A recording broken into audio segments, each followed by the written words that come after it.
All right, welcome in, everybody. We are live back for an NBA Friday night. Of course, we're waiting for the main event, San Antonio versus Minnesota. We all know that's what we're really waiting for here, just in general in the NBA world. But we do have a good game in front of us. Fourth quarter of Knicks versus Sixers is, of course, the game beforehand. And just this combo of games, this sort of, this day of basketball, again, I don't want to be biased. It's obviously the days the Spurs have been playing, but in the days we've been doing the live streams, but it's just they've been good games. The Knicks-Sixers series has been good as well, too. That Pistons-Cavs series, I just don't think it's, and, the markets here, I don't know if that is an argument for market size, AO.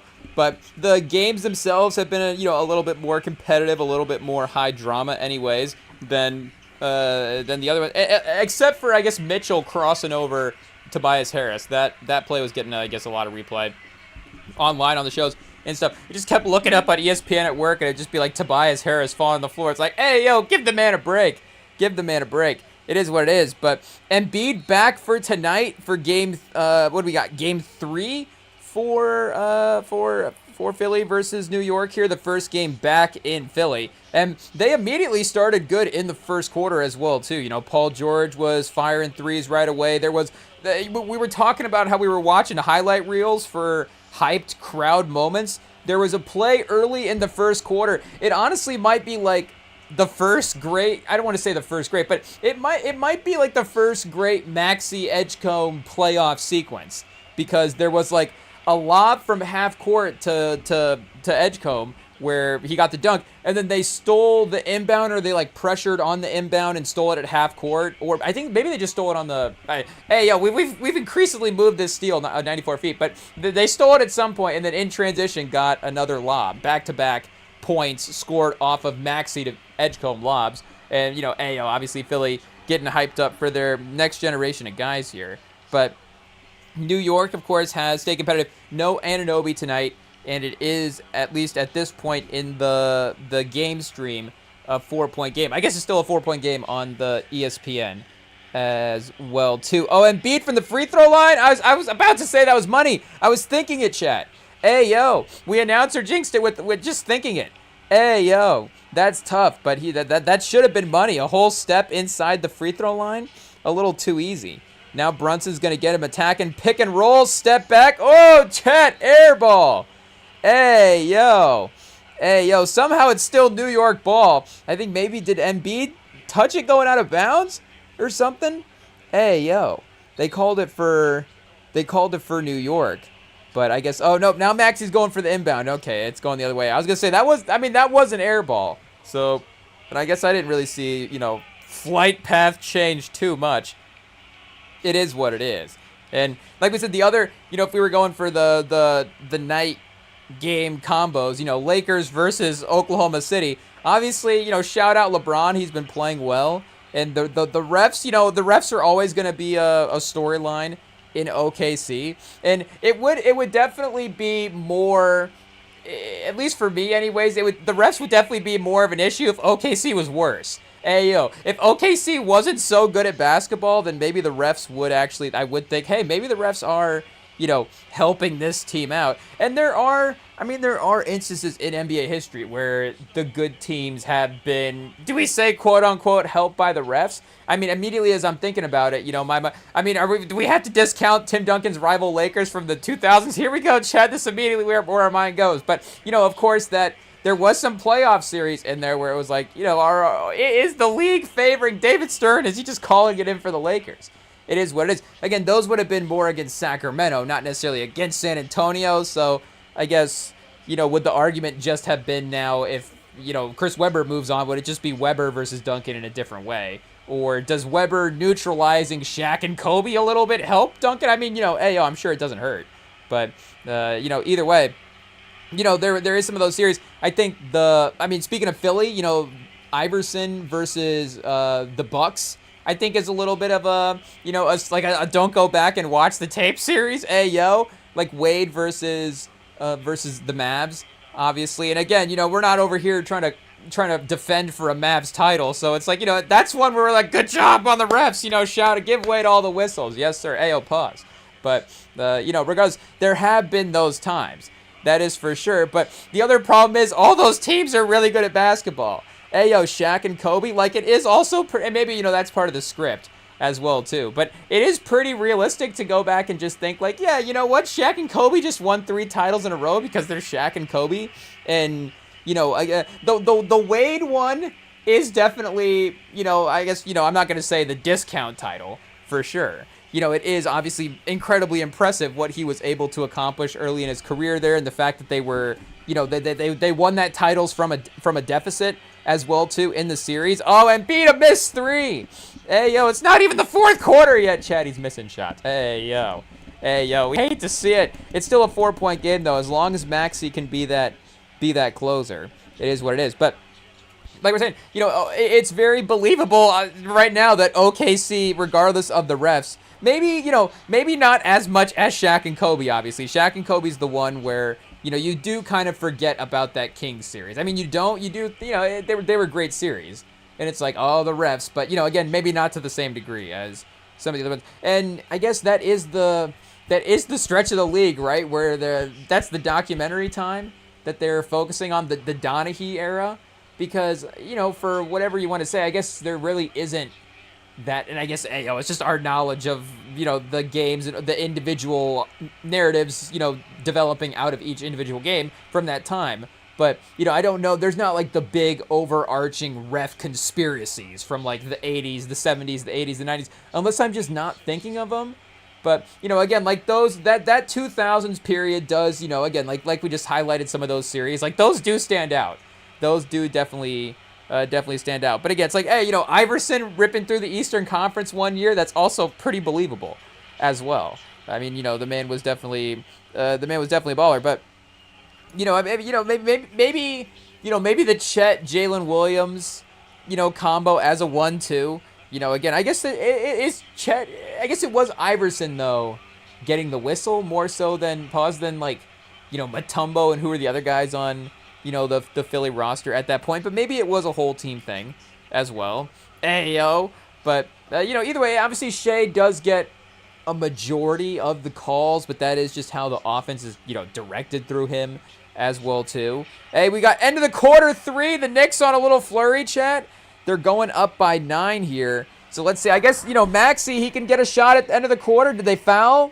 Hey, they fouled with 1.7. Does that mean they have to inbound? I guess they wouldn't send them to the free throw line. They're not in the bonus. But good ball movement by the Knicks as well. But yeah, I mean, again, shout out to Austin Reeves. Like, I definitely see the complaint. Again, it is frustrating. But you know what else is also frustrating? The fact that, OKC is probably just the better team. And that might be even more frustrating than no calls.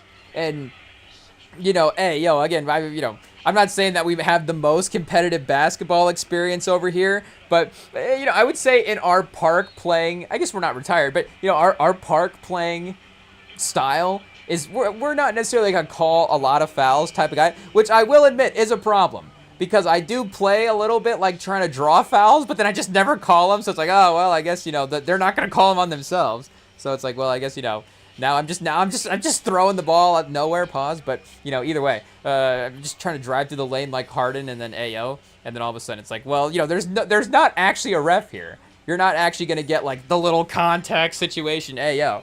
But, either way, I wouldn't say I like play the game like trying to call a lot of fouls. Like, you got to play the game foul or not. There is a level to where, it obviously becomes apprehensive. But again, in a park setting, I feel like there is a community foul sort of aspect.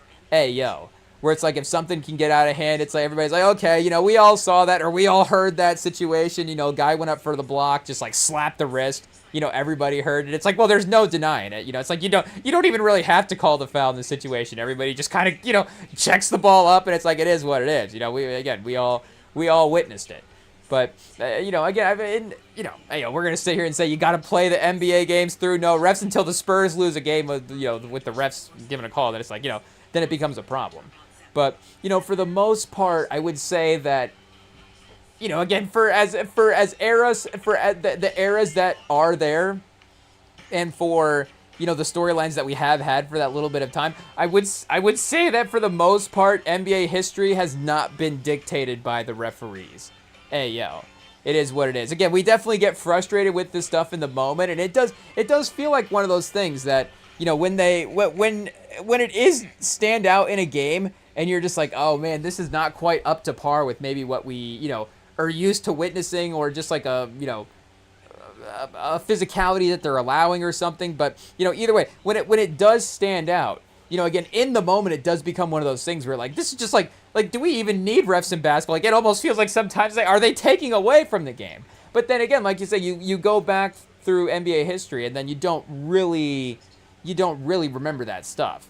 And, we remember the ref stuff now because, I guess guys from, like, even our age, but I know, like, guys like, me and Sam's age, again, we were like the last are we the last generation of people? No, we're not the last generation of people that saw Kobe, but we might be.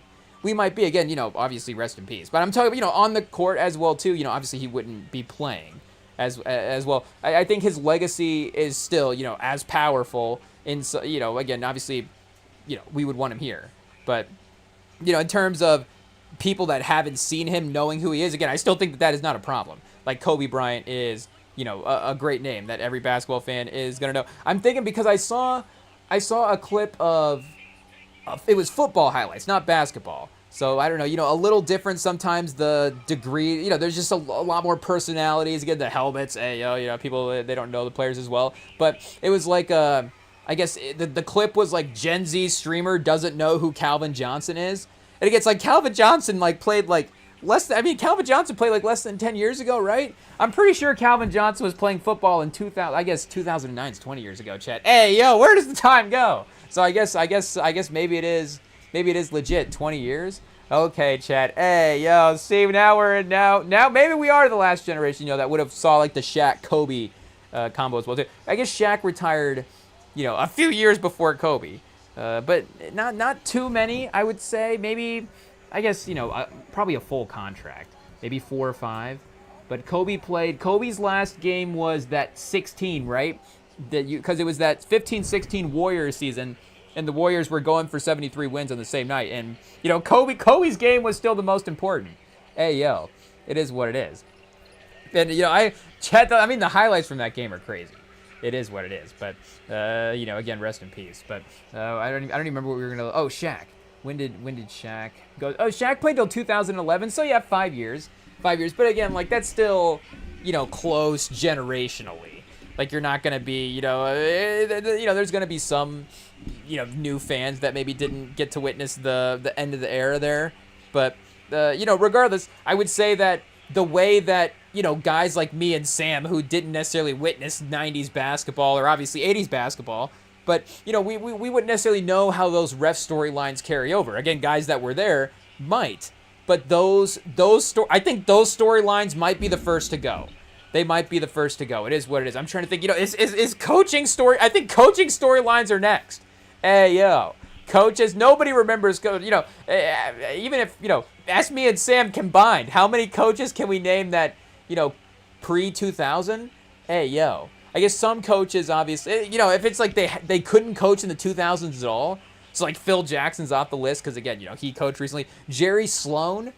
90s Jazz coached into the 2000s as well, too. When did he retire? He might have been, like, early 2000s. But still, I'm trying to even... 2011. Hey, yo, retired the same year as Shaq, Jerry Sloan. Hey, yo, I didn't even know that. I guess it doesn't say that he's an executive here. So he was coaching the entire time? Coached the Jazz up until the 2010-11 season. Oh, man, I didn't even realize I was watching the great Jerry Sloan coach basketball games. But, Chuck Daly, rest in peace, he coached the Bad Boy Pistons team, coached the 92 Dream Team as well, too, if I'm not mistaken. Again, I don't know exactly, when he passed, but, 99, so that's, 99 is when he retired, so yeah, he didn't pass in 99, but when his last coaching year is logged here for Basketball Reference. So I guess he does count for coaches before 2000. Hey, like Larry Brown coached into the 2000s. I guess Red Auerbach. Did Doug Collins coach in the 2000s? See, he might have gone to TV before then. He coached MJ in the 80s. He coached till 2013. I guess maybe. Did he coach? Like I guess I have no idea. I guess I was gonna. I should have gone trusted my instinct, Chad. I should have trusted my instinct. I was gonna guess the right answer, right? But I was gonna say Philly, and I didn't say it. I didn't say it. So we don't get credit for the points. It is what it is. But Washington as well too, in the 2000s, Detroit. But yeah, I guess so. He doesn't count for the criteria, like we're saying, coaches that didn't coach in the 2000s. So again, Lenny Wilkens. Lenny Wilkens didn't coach in the 2000s. If I'm not mistaken. Hall of Fame player. Oh, he coached till 2005, Chad. Hey, so maybe again, it's just the pause, the length at which you can coach. Obviously you can have a longer career, but coach the New York Knicks for the last Toronto Raptors in here as well too. Good run for Atlanta in the 90s. I guess had a few teams, but obviously great legendary run, winning coach throughout the course of his career. But yeah, his last 2 seasons in New York. And I don't want to cheat and start looking guys up because that doesn't count. Like, we're not getting credit for that's not actually our basketball knowledge. Then it becomes our basketball knowledge, I guess. We can take credit for it going forward. But as of right now, anyways, if yes, do we have to call Sam? Could Sam get anybody else as well? We can't. We shouldn't doubt him. We shouldn't doubt him. Oh, I was gonna say Pat Riley, but no, Pat Riley coached in the 2000s. Paul Westfeld. Paul Westfeld was that. Is it Phil Westfeld? Paul Westfeld was that Lakers coach? Hey, the only reason we're calling out Sam is just because we're competitive. That's why. Paul Westhead. Paul Westfeld coached until 2012.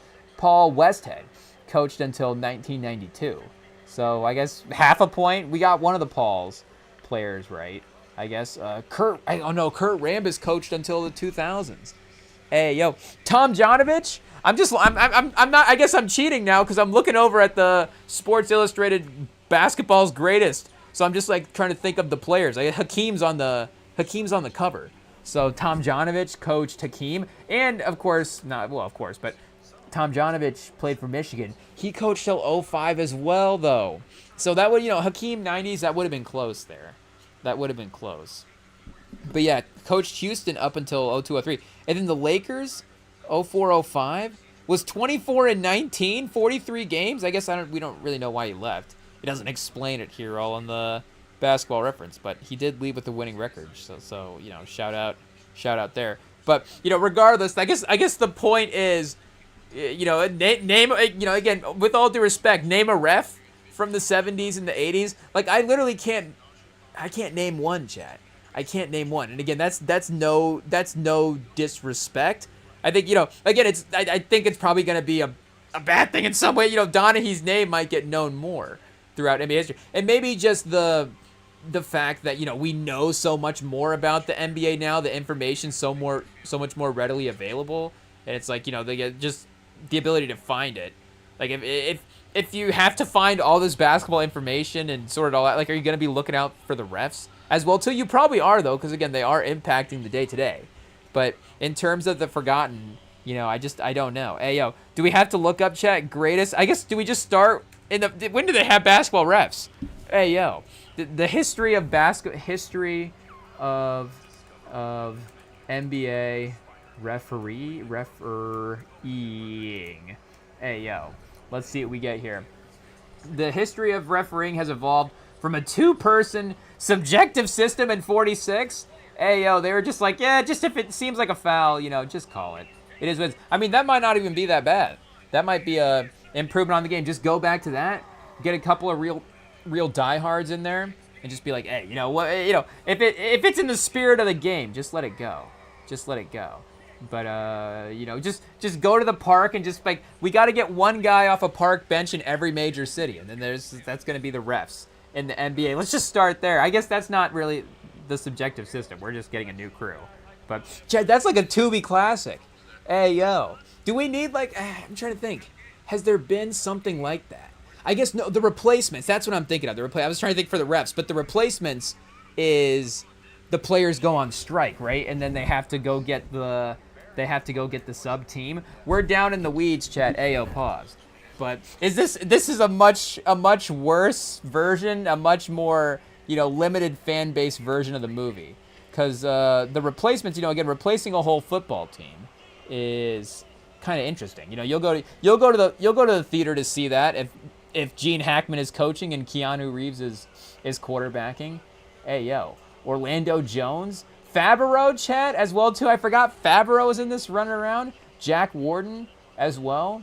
So shout out. But Professional Football League, I guess, yeah, inspired by the '87 strike when they played 8 games. A kicker won the MVP that year. A Professional Football League is hit with a player strike in a 4-game season. Washington owner Ed O'Neill, is that the guy from Modern Family?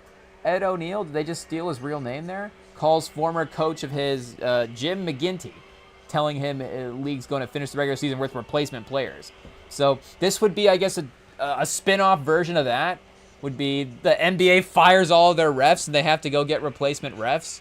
Hey, yo. And then the Thunder don't win the title, chat. I guess you didn't know that they got us to write the movie. That's how we end it. We ended the Thunder. We get. I guess because the Thunder. What studio has the rights from Thunderstruck? Hey yo, if we can get the studio that made Thunderstruck to make this, maybe we can still get some of those NBA rights hanging out. How long do you get the rights for? Is it just one movie or do you buy like a contract? And like we can use the Thunder in any NBA movie for the next 20 years. Because that'd be a deal, chat. That'd be like a crazy licensing deal. Hey yo. I guess we need to talk to Adam Silver this week. IT, see if you can get him on the phone. Hey yo, we're gonna see if we can get Rem and Sam exclusive NBA branding deal. We can only only the Rem and Sam pod can wear NBA jerseys from now on. Imagine, chat, we just corner the market on jerseys. Hey yo, that'd be great. They say, what do you want? And hey yo, we tread lightly, but they're like, what do you want to corner the market on? NBA jerseys. That's for sure. I mean, just how many Ginobili jerseys can we collect, chat? Hey yo. But I guess we'll have to.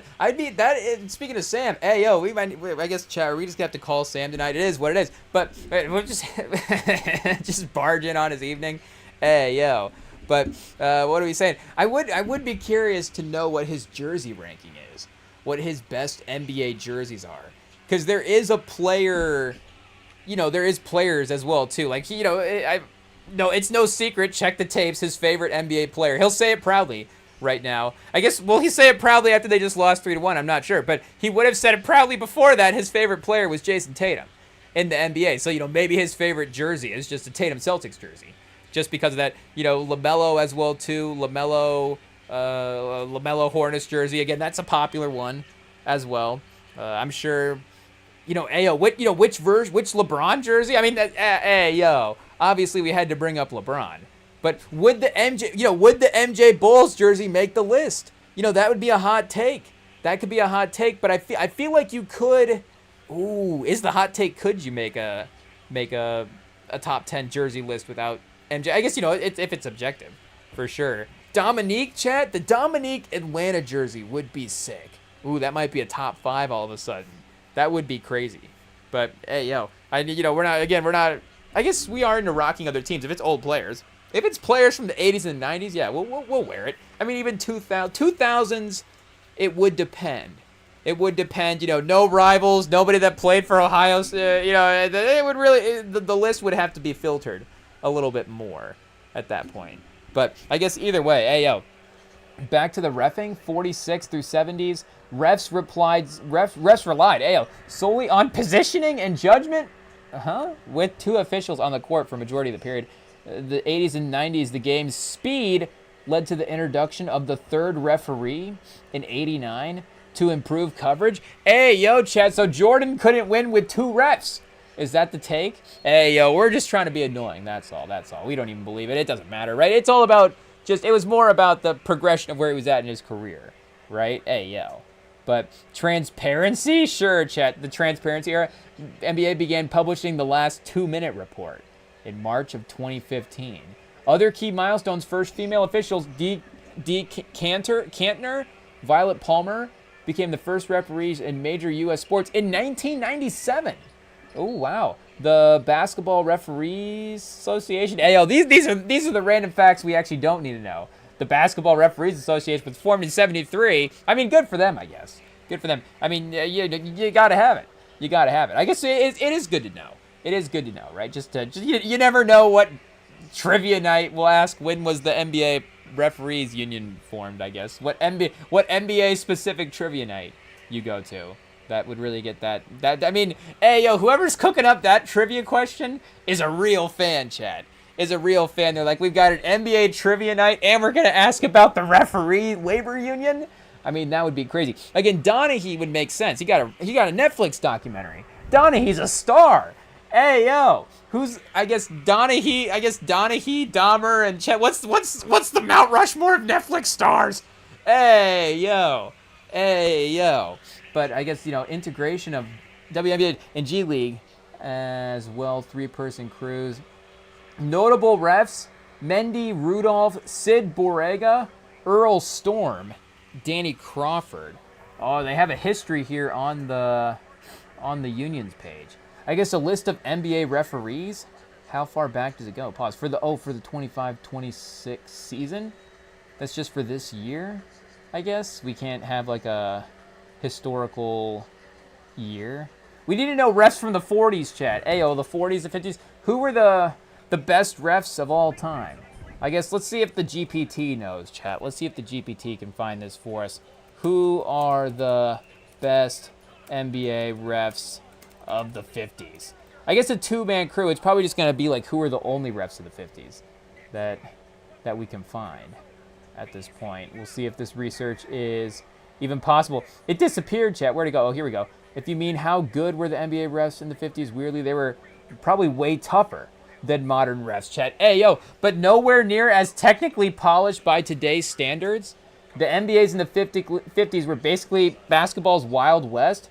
Fewer formal mechanics / positioning systems? Is that what we call plays, chat? Positioning systems? Or is that for the refs? Less replay review. Yeah, I guess they didn't have that in the 50s. Looser rule book interpretation? Way more physical play. See, the 50s, it doesn't get credit for its physical play. Officials often less trained, and less league-wide standardization. Oh, so those guys were from the 50s, I guess. Elite refs from this era: Sid Borrega, Mendy Rudolph, and Earl Storm from the 50s. And they had reputations as absolute command-the-floor personalities. I don't know if that's good or bad, but it does sound like it could be complimentary either way. Sid Borrega is, I guess, which one is he here there, Chad? I guess that looks like Bob Pettit. That looks like Marv Albert. I don't know if Sid Borgia. Oh, I guess maybe he's one of these guys. Ayo, I guess could De Niro play this guy in this ref movie that we're talking about? Hey, yo, I don't know, but what are we saying? What made the 50s refs so great? Presence. I mean, hey, yo, a lot of officiating then was pure authority. If the refs looked unsure, players would eat him alive. Whoa. Sid Borgia especially was famous for controlling chaos with personality alone. Hey, yo, chat, we need AI. We need AI Sid Borgia in the replay booth. We need to ask him when the fouls happen, what would Sid Borgia do? And then we can just get the calls in after that. Feel for the game. Because mechanics weren't as advanced, refs relied heavily on instinct and game flow. See, this goes back when we say we need to get guys that just are watching games at the park and just watching basketball all the time, just knowing how it goes, chat. Hey, yo, I feel like these NBA refs aren't watching enough basketball, obviously. It is what it is. They're just gambling and stuff. Hey, yo. But managing stars, imagine trying to officiate George Mikan, Bob Cousy, and Dolph Schayes. Apparently it's a nightmare. That's like the NFL ref. That's like being an NFL ref while people are still deciding what pass interference even is. I mean, chat, that is still 2026. We're going to be trying to figure out pass interference going into this season still. Hey, yo, we're over under, 13 game-changing pass interference calls throughout the course of the season. But top modern ref is probably better positioned, more consistent mechanically, more accurate calls. But 50s refs were probably harder-nosed, better at surviving total basketball insanity. I guess if we're doing draft board of old school. Also, Mendy Rudolph is number 1, actually. Sid Borgia, number 2. Earl Strawn, number 3. Norm Drucker, number 4. These are all definitely old refs, chat. Hey, yo. Basically modern refs like trained fighter pilots? Whoa. It's calling the refs of the 50s trained fighter pilots. I guess maybe a lot of these guys did just get back, chat. Hey, yo. We probably didn't need to take it there. But 50s refs, more like dudes landing a plane in a thunderstorm while someone's smoking in a cockpit, chat. What does this even mean? What does this even mean? I don't know if we should go back in time or if we've actually made great, well, again, we're talking about reffing here, but, if we've actually made great progress in the strides of reffing. In the strides of reffing. Obviously, hey, yo, but in the strides of reffing. The 50s refs were more like dudes landing a plane in a thunderstorm while someone's smoking in a cockpit. So, I mean, that's crazy. Denzel in flight, chat. Hey, yo, what are they smoking in this cockpit is essentially the question. But, I guess Denzel's character in flight, I mean, name it, chat. Name it. It is what it is. But I guess moving to the, what do we got? 60s and 70s for the league. We've got merger in this time. We've got, I guess, speaking of, smoking on planes, chat. Ayo, the 70s, definitely known for that.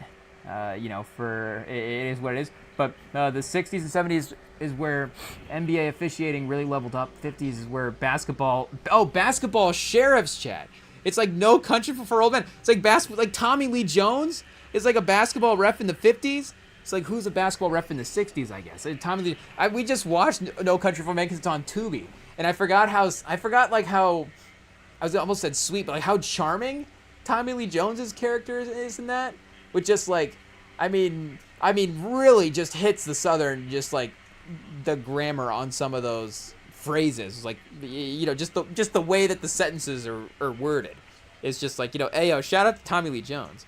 But, and, obviously, pretty good movie as well, too. But either way, what do we got here for 60s and 70s? The Golden Foundation era of the 60s. This was peak, better mechanics, more league structure. Oh, Chad, we should say as well, too. I was like, we got better check the score. New York up 101-86. They've kind of pulled away. As we look over, and Beach just taking a fadeaway three-pointer. Whoa! Is that Maxey getting it to go? Hey, yo. So I guess 12-point game, not over quite yet. 4 minutes. But, I mean, New York's been pretty solid here so far. But what do we got? More national attention, faster, more skilled players. Refs had to deal with chaos from guys like Wilt Chamberlain, Bill Russell, Oscar Robertson, Jerry West. So, Chad, what's more chaotic? Reffing George Mikan and Bob Cousy, or Wilt Chamberlain and Jerry West, I guess, is essentially the question. But brutal officiating assignment because the game was becoming more athletic, but still insanely physical. 60s refs, Mendy Rudolph again, 2 decades, Chad. Oh, Norm Drucker moves up the rankings in the 60s. He got better as a ref. And then Sid Borrega, unfortunately, I guess maybe the era just, he was better suited for the 50s. I don't know what that means. But still the king of, quote, you're not arguing this call. So, like, the first version of Joey Crawford, I guess when we get to the, the Joey Crawford era, did he get into the league in the 80s? But definitely, 90s, 2000s, 10s as well. But the 70s, the Savage era. I'm a little scared to even know what that means. More athletic, more emotional, more fights, ABA influence, faster pace, wild personalities. Refs had to control dudes like Kareem Abdul. I like that it just like names the stars. It's like, well, imagine having to officiate these guys. It's like Kareem, Dave Cowens, Walt Frazier, Rick Barry, and Julius Erving. This might be the best decade yet. This is insane. I mean, we forget how great 70s basketball was, Chad. This era was probably the hardest officiating environment outside maybe the late 80s Pistons era. And this is where Earl Strom became a monster, Chad. Strom basically Strom was basically if a ref had superstar aura. Who is this guy? Earl Strom. His game just took off in the 80s.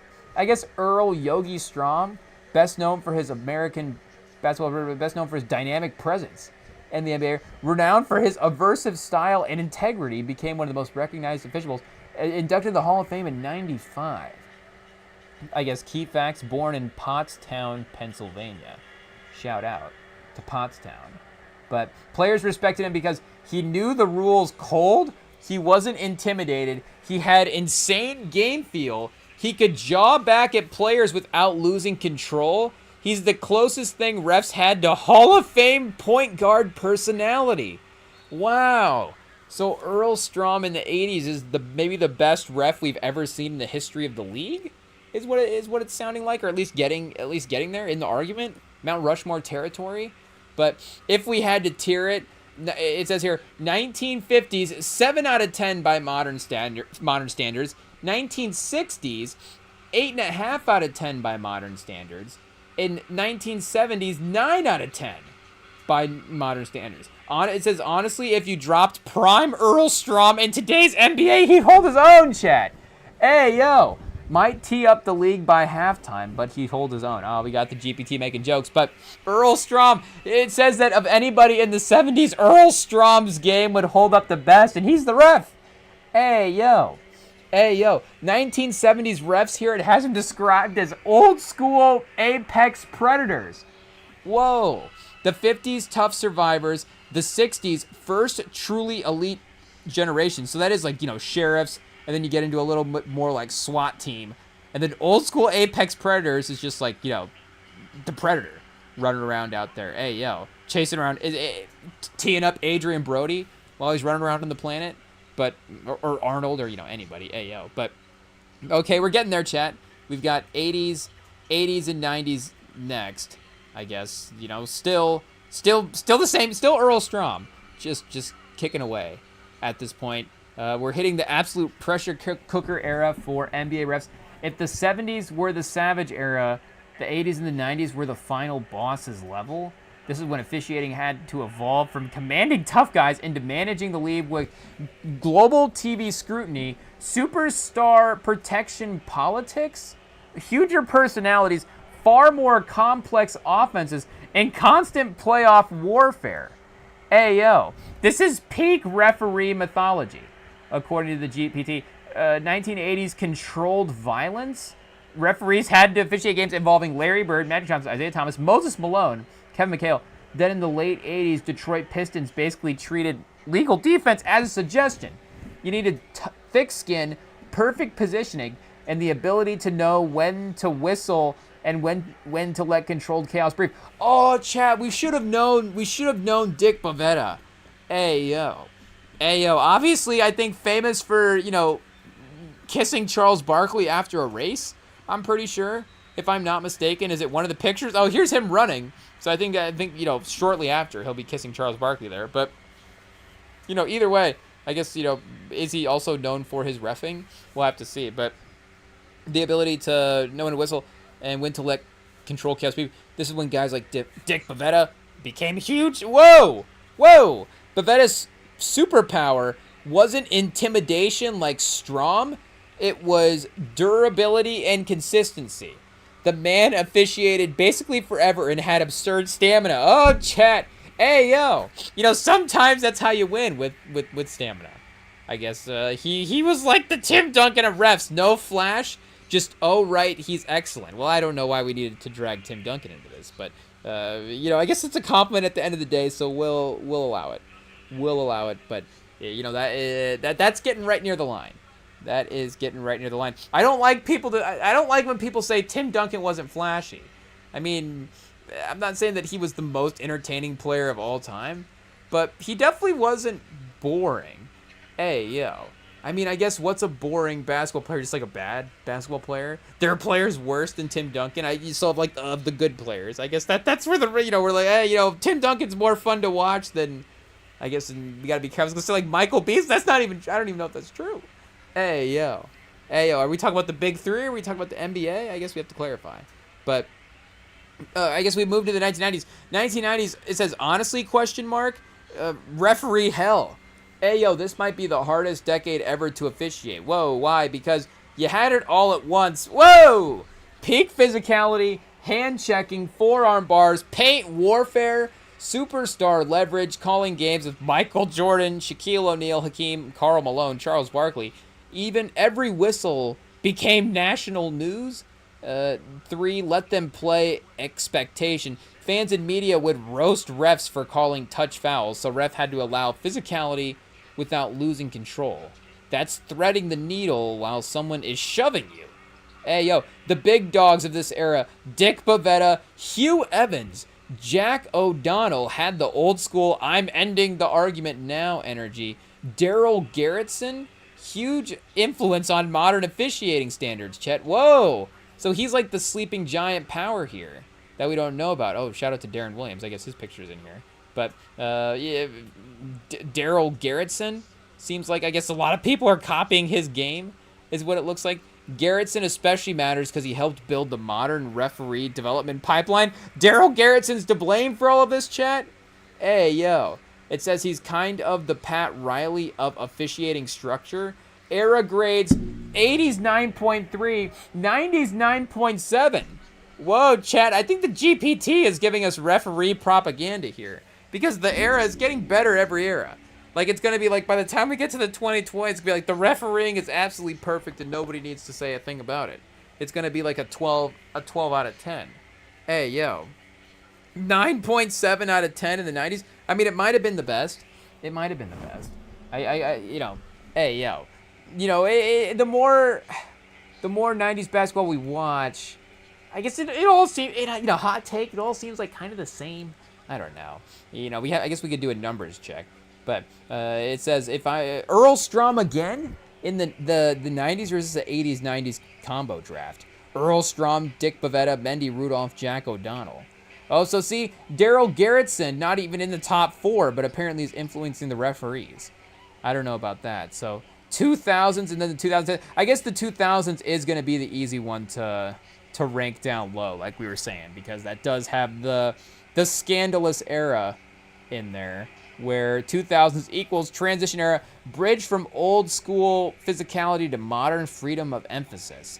The league had changed a ton. Hand check emphasis changed.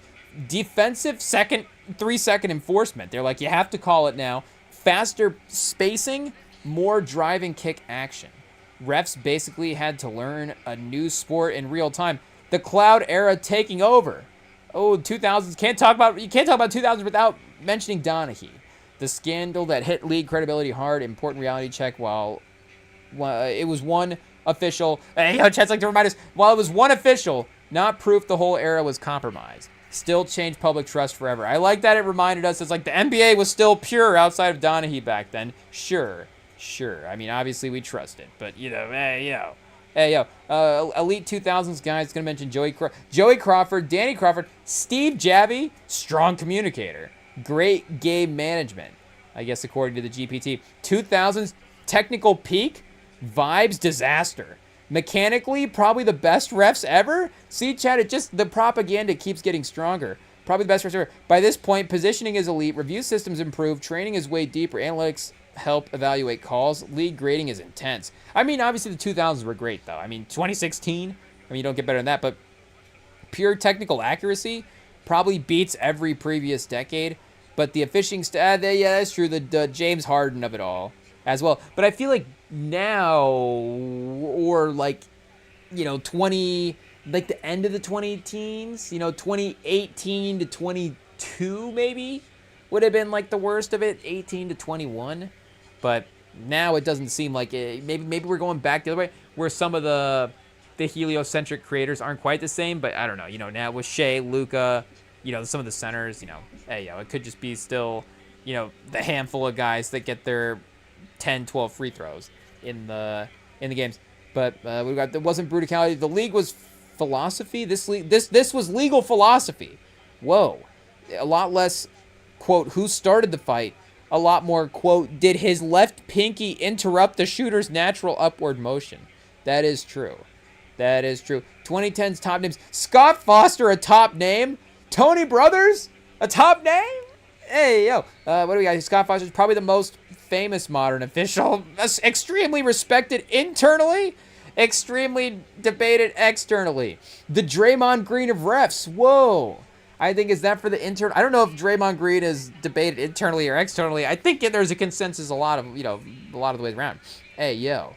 Tony Brothers, constant meme material, but very experienced. That's his credit, chat. Very experienced. It says here, what do we got? Parentheses, and, comma, quote, Tony Brothers is not two brothers. Basketball's greatest accidental sitcom name. What are we talking about here, chat? Hey, yo. Hey, yo. Zach Zarba, one of the strongest pure modern technicians, I guess. So 2000's 8.8. Oh, it does dip down a little bit. And then 2010's 9.4, technically 7.8 aesthetically. Says the refs got better, the interactions got weirder, I guess. So the 2020s, the Shea era, chat. Is it going to say the refs in the 2020s have single-handedly gifted OKC the title? I guess we'll see what happens here. The refs are trying, or chess pieces, or the NBA ref. Okay, anyway, the 2020s are basically the NBA ref version of trying to referee chess while the pieces are moving at 100 miles an hour, and everyone has a podcast. Hey, yo, chat, that seems personal. This era is probably the hardest from a precision and public pressure standpoint, but not physicality. The challenge isn't fights or clotheslines.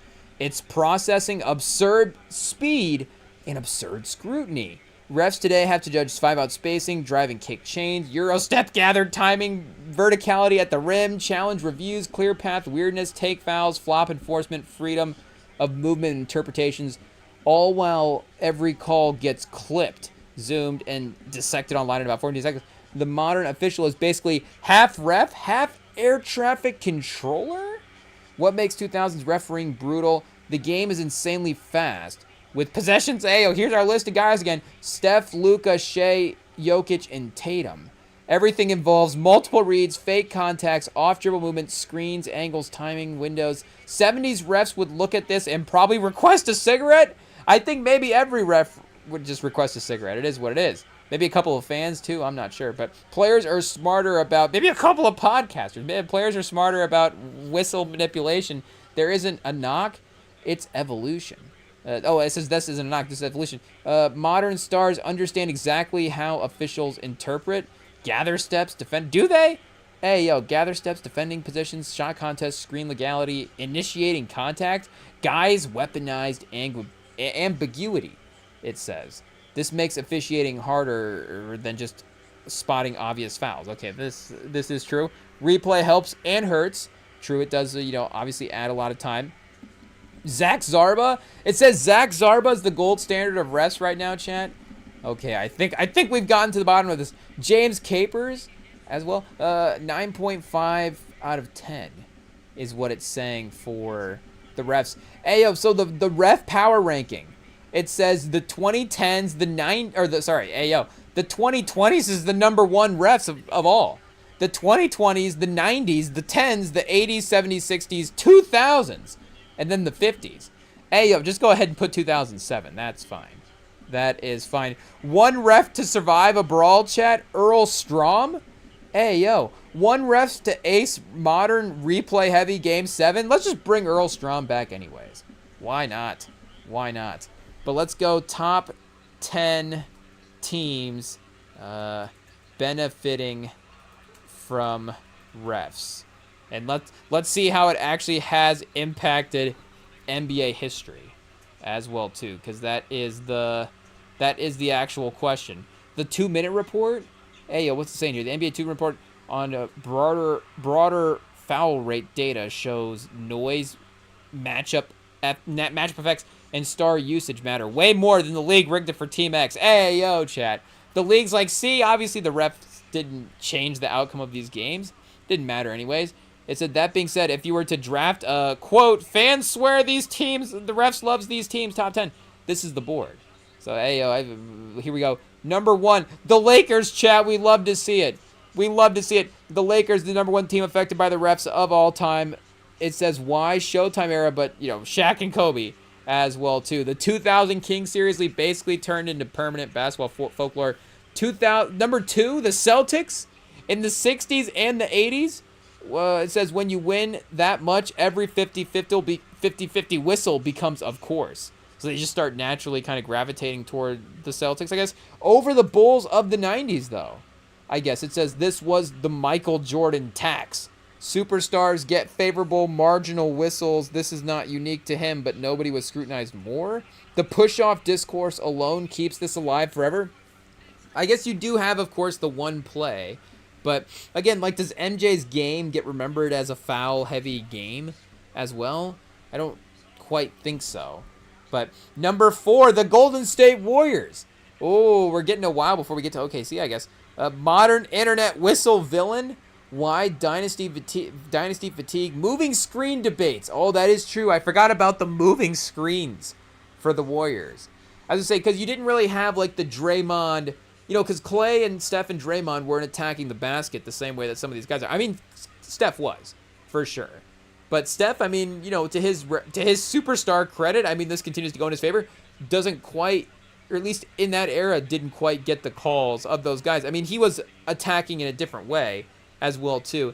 And his finesse was to more, I mean, he could absorb contact, for sure. But it's just like he wasn't absorbing contact to draw fouls. He was kind of playing like we were saying earlier. He was just playing to get the bucket almost as well. Hey, Steph Curry, the most perfect basketball player of all time. But what are we saying? Either way, I don't know if they were necessarily, again, like a ref team like that, like getting free throws. But they were, I mean, the one thing we did have in that era was like the moving screens was the reason that they won 73 games, right? Not because they had Steph and Clay and then they didn't win the title next year because they added Durant. It was because Bogut was setting moving screens.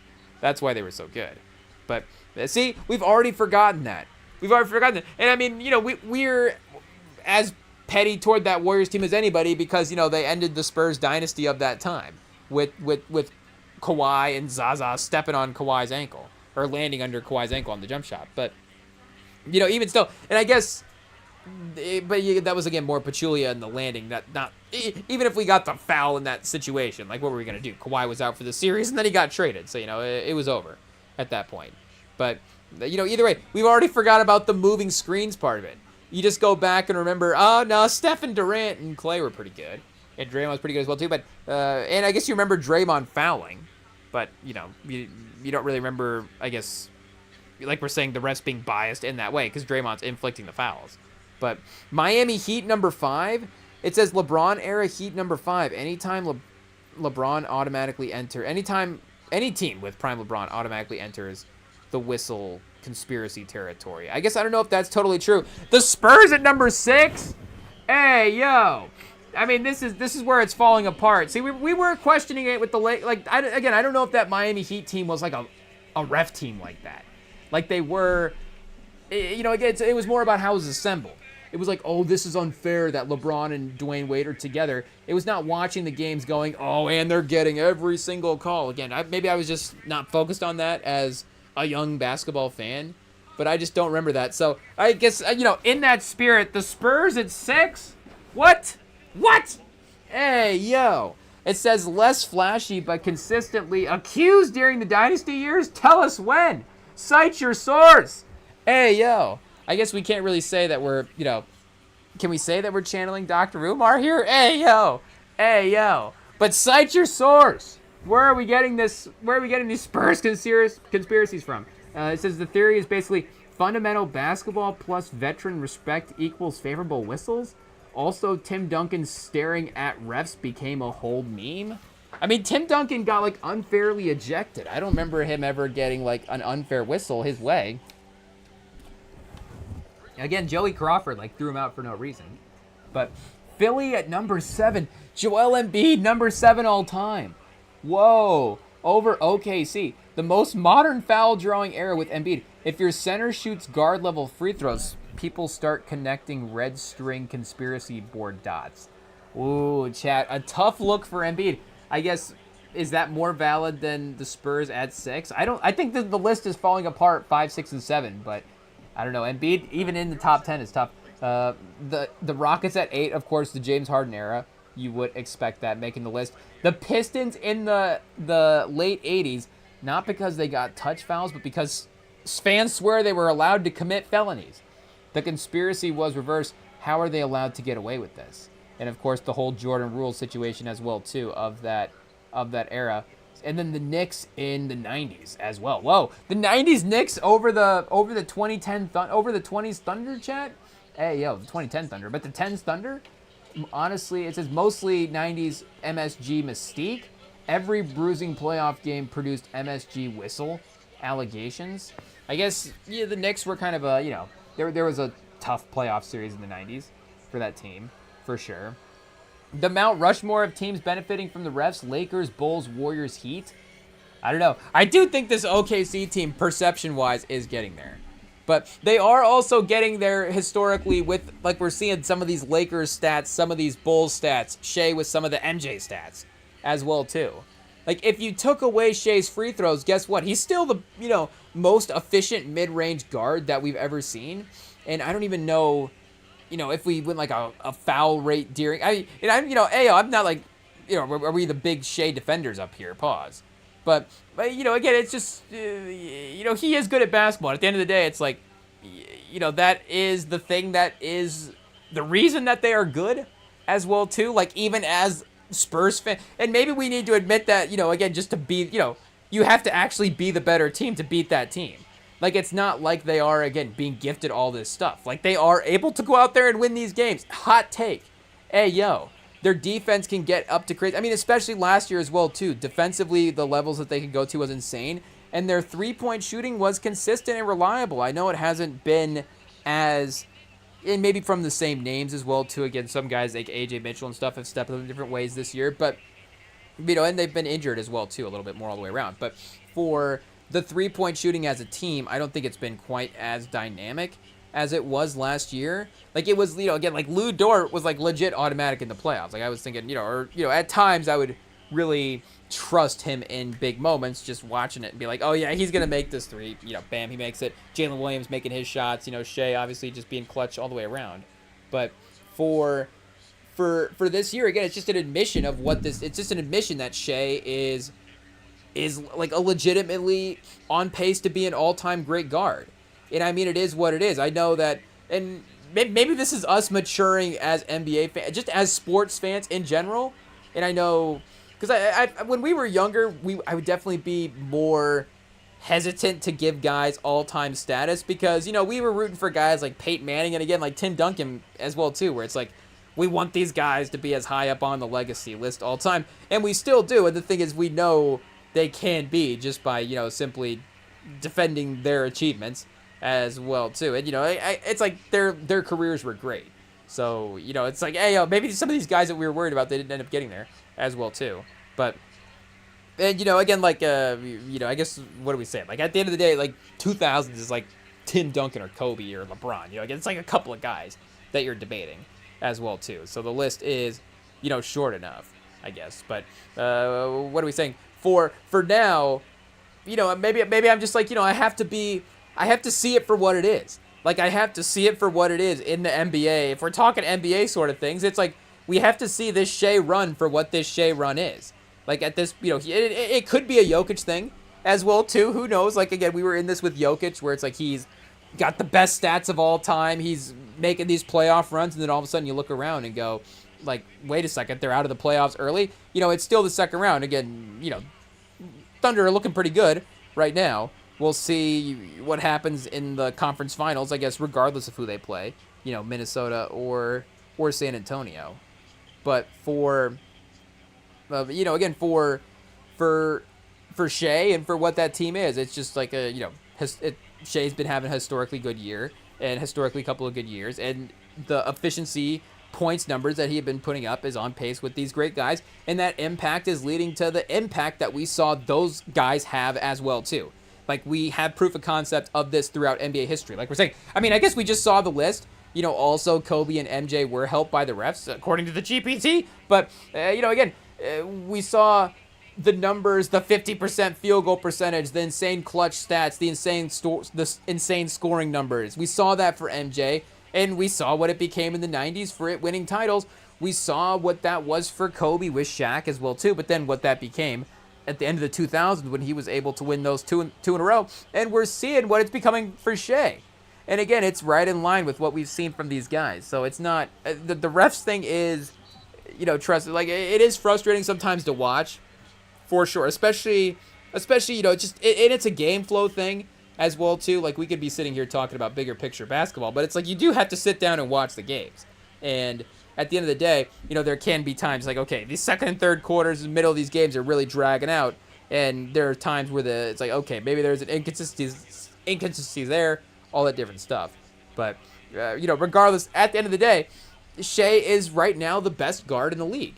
And Jalen Williams has been a great two-way defender. That team has been showcasing all of the complementary skills time and time again that you've needed around a superstar player like Shai. And again, he's just constantly delivered in the fourth quarters. Like constantly delivered in the fourth quarters to the, like a terrifying degree. Like it's 14-3 right now for San Antonio. Whatever Pop was doing in the film session, I guess was working for coaching up this team. And, we're going to need him as well, too, for OKC, because I am terrified. I mean, yes, I am terrified of Edwards as well. There is that mental thing of him being injured in this series that we do get. We have to admit we do get that benefit there as well. But it's more, if I'm saying, like, what specifically am I terrified about? And maybe, I don't know if I'd rank the things that I'm terrified about. Hey, we're really getting into, ranking and conception here. But, I would say that for Edwards, you get scared of his, mentality as a competitor, the way that he has the ability to just sort of rise to the occasion and sort of not get outdueled by anybody. It just seems like he always has the ability to rise up and be the best guy on the court, no matter who he's playing. But for Shai, I know that's like a vague sort of skill set. You could say like his athleticism, I'm afraid of him like dunking on Wemby or something like that. But again, it is like a vague competitor mindset thing that I am scared for with Edwards versus Shai. Like it is, it's more specific. It is just his shot making. It's just his ability to just get buckets in the mid range. And it's like unless Wemby's like actually guarding him, I don't know how you stop it. And then I also kind of think that Shai could score on Wemby if he wants to. IT cut that out because I don't want to be the one that gives. I mean, hopefully, do they get this in Canada? Hey yo, is OKC in Canada? I'm not sure. I think hey yo. Does Shai's internet get broadcast through Canada and then to his phone? Because IT, cut this out. Hey, we don't want to give him the idea.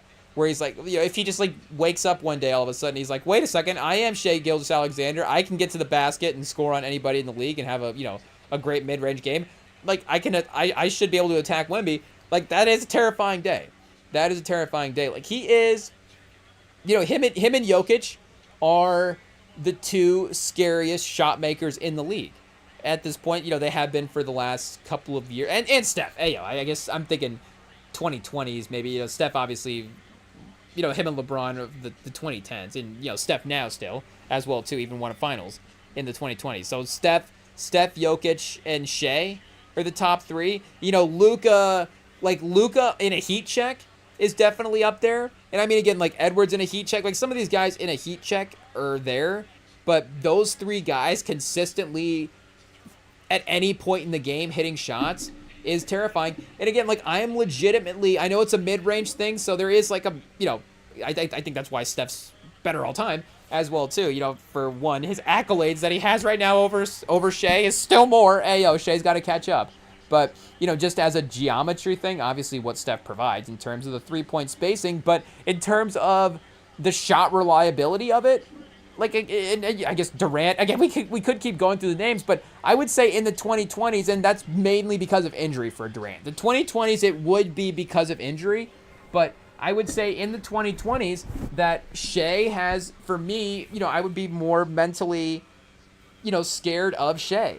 It is what it is. And again, that's just because Durant has also been in, like, the Eastern Conference in Brooklyn for a while.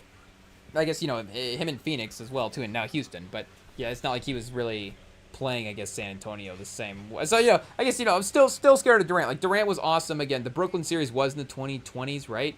And that Phoenix-Denver series was also incredible as well. And he was outstanding for Houston this year.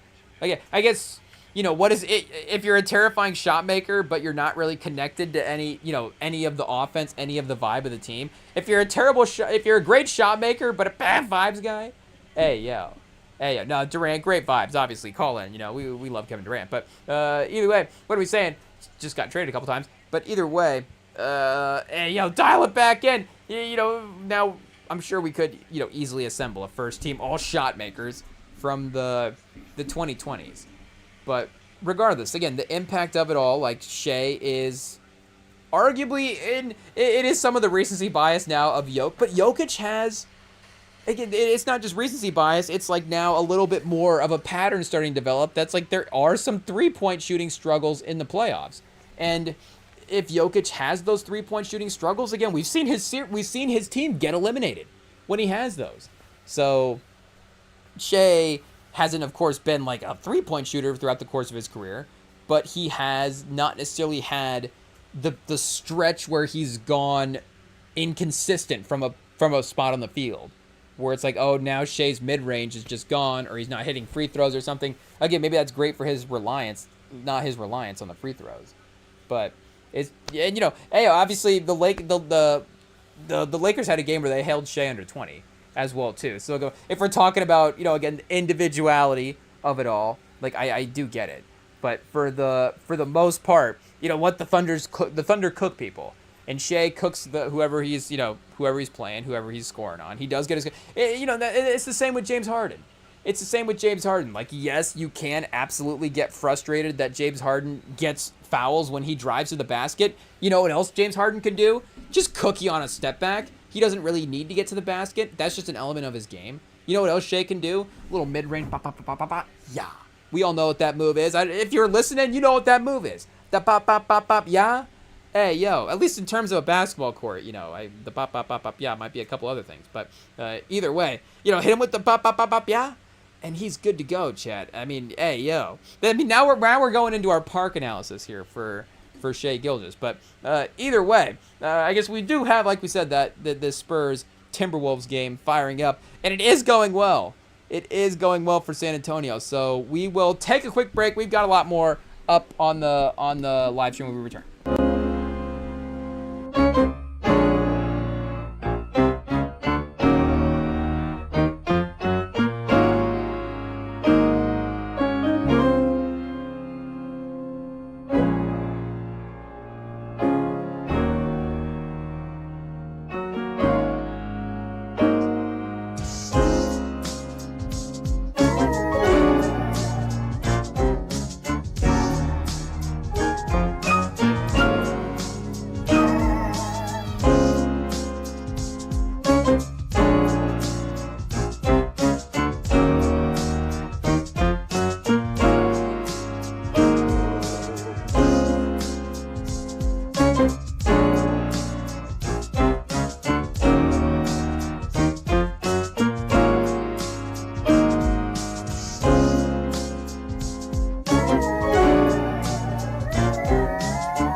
Hey, yo, Chad. Okay, we're back. Minnesota trying to rally back as well, too, as they cut it to 1 at the end of the first quarter. And the ESPN's a couple of seconds ahead of the live stream right now. So there's a last-second 3 that they're about to hit here. Hey, yo, is this going to be like a full quarter? What's about to happen? Anthony Edwards from half court. Oh, he dribbles up. Oh, it's a good pull-up.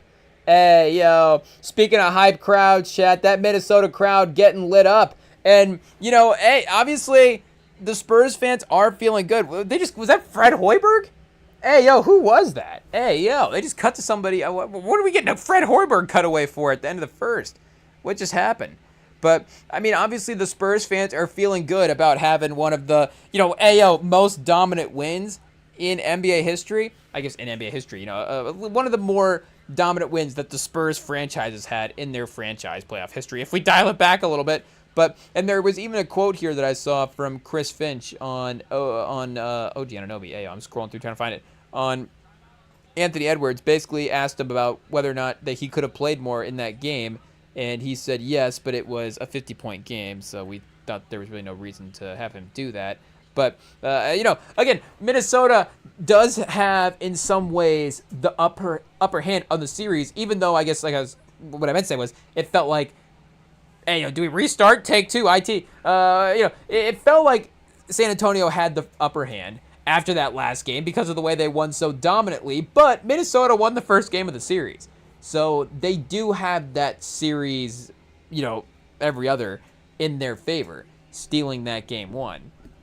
And that every other does line up with them being at home for this game as well, too.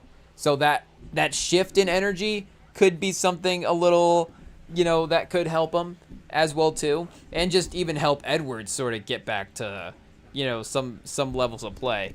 Hey, yo, Chad, we're over here we're really, really calling for Anthony Edwards to play well. I don't know why we want him to torch our team, but we're just out there with Wemby like, who gonna test me, Chad? Hey, yo, who gonna test me? Anthony Edwards? Who gonna test Wemby? Hey, yo. I guess we want the highest level of competition for Wembanyama. Hey, yo, they give us one superstar, and now all of a sudden we start talking smack against everybody in the league.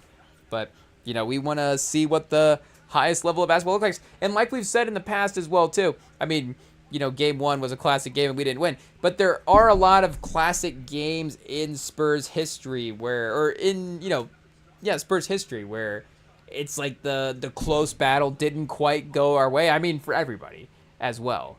But, and just to have that superstar that can really, really live in the highlight levels. Like, it would be fun for him to be pushed in that way, to have the duels. And, but to have the duels as well, too, where it's like, Edwards with his 30-plus, Wemby with his crazy stat line. He could have, like, a 27, 11 rebounds, 14 blocks. I don't know what his stat line could be like. But, he doesn't have to necessarily score as much. I guess, neither did Duncan as well, too. Wemby's blocks are just cooler. Hey, yo, it is what it is. I mean, I didn't want to say it, but I think we're all thinking it. I mean, I'm not saying, going back to what did the GPT say about Duncan? Flashy, but not, whatever, with him getting ref calls. Hey, yo. I guess, again, we're going to have to continue to go back and watch more Tim Duncan games to verify, Tim Duncan being helped out by the refs. Hey, Ginobili definitely a little crafty in there, but I don't, Tony Parker, imagine if Tony Parker had used that to his advantage. Hey, yo, that could have been a whole side of his game unlocked. Tony Parker getting to the free throw line. I mean, he definitely wasn't more than 4 or 5 a game. Was Tony Parker like 6 free throws a game at the peak of his powers? I mean, he might have had one season where he got there. Let's see. He was slashing away. But for the most part, 3.6 free throws for his entire career. He had some 5s. 5 would have been his highest. A couple of seasons with 5 free throw attempts a game. And for his career as well, too, 75% from the line. So not necessarily like the craziest efficient percentage guy. But, again, at 3.6 free throws a game, even whatever, era it's going to be in, I think that is pretty, we're pretty safe to say, like, not helped out by the refs. I mean, it could be a team thing as well. But we've got do the Spurs big three have as many free throws as Shea does or as Luka does or somebody like that. Let's see here. Tim Duncan. So we got 3. What do we say? 3 for Tony Parker. 3.5. Tim Duncan might be at like 5.5, 6, something in that range. That's 8 free throws. 6.1 for him. So we are at 9 with Tim Duncan and Tim Duncan and Tony Parker. Manu will, probably get them to 12 or 13. But again, we're talking 4 or 5 free throws a game. So that's just for one of them. And again, you go to the Thunder, like they do. Jalen Williams, when he is out there, can also get his 7 or 8 free throws a game as well too. And then when they don't have either of them and they have to give the whistle to Chet, like he'll get it. Hey, yo, 4.6 for Ginobili. So we're looking at 13 free throws a game for all 3 of them combined. That is literally like what one superstar player gets these days in terms of free throw production. So I think we can go ahead and say we just had to go back and verify. We had to go back and verify that the Spurs were not a top 10 team. Big helped out by refs in NBA history. Don't go look at the list that we had earlier. Wemby throwing it across court, throwing it out of bounds. Hey, yo. Not everybody's 7 foot tall. Oh, chat. Were we the first ones to think of that this year? Were we the first ones? I guess, did Wemby throw a pass over somebody's head earlier this year as well, too? Hey, yo. But a 2-point game. What is happening, chat? What is happening? We're gonna have to move the game closer. We're locking in. Naz Reid from the corner. Okay, we moved it. We moved the game and he missed.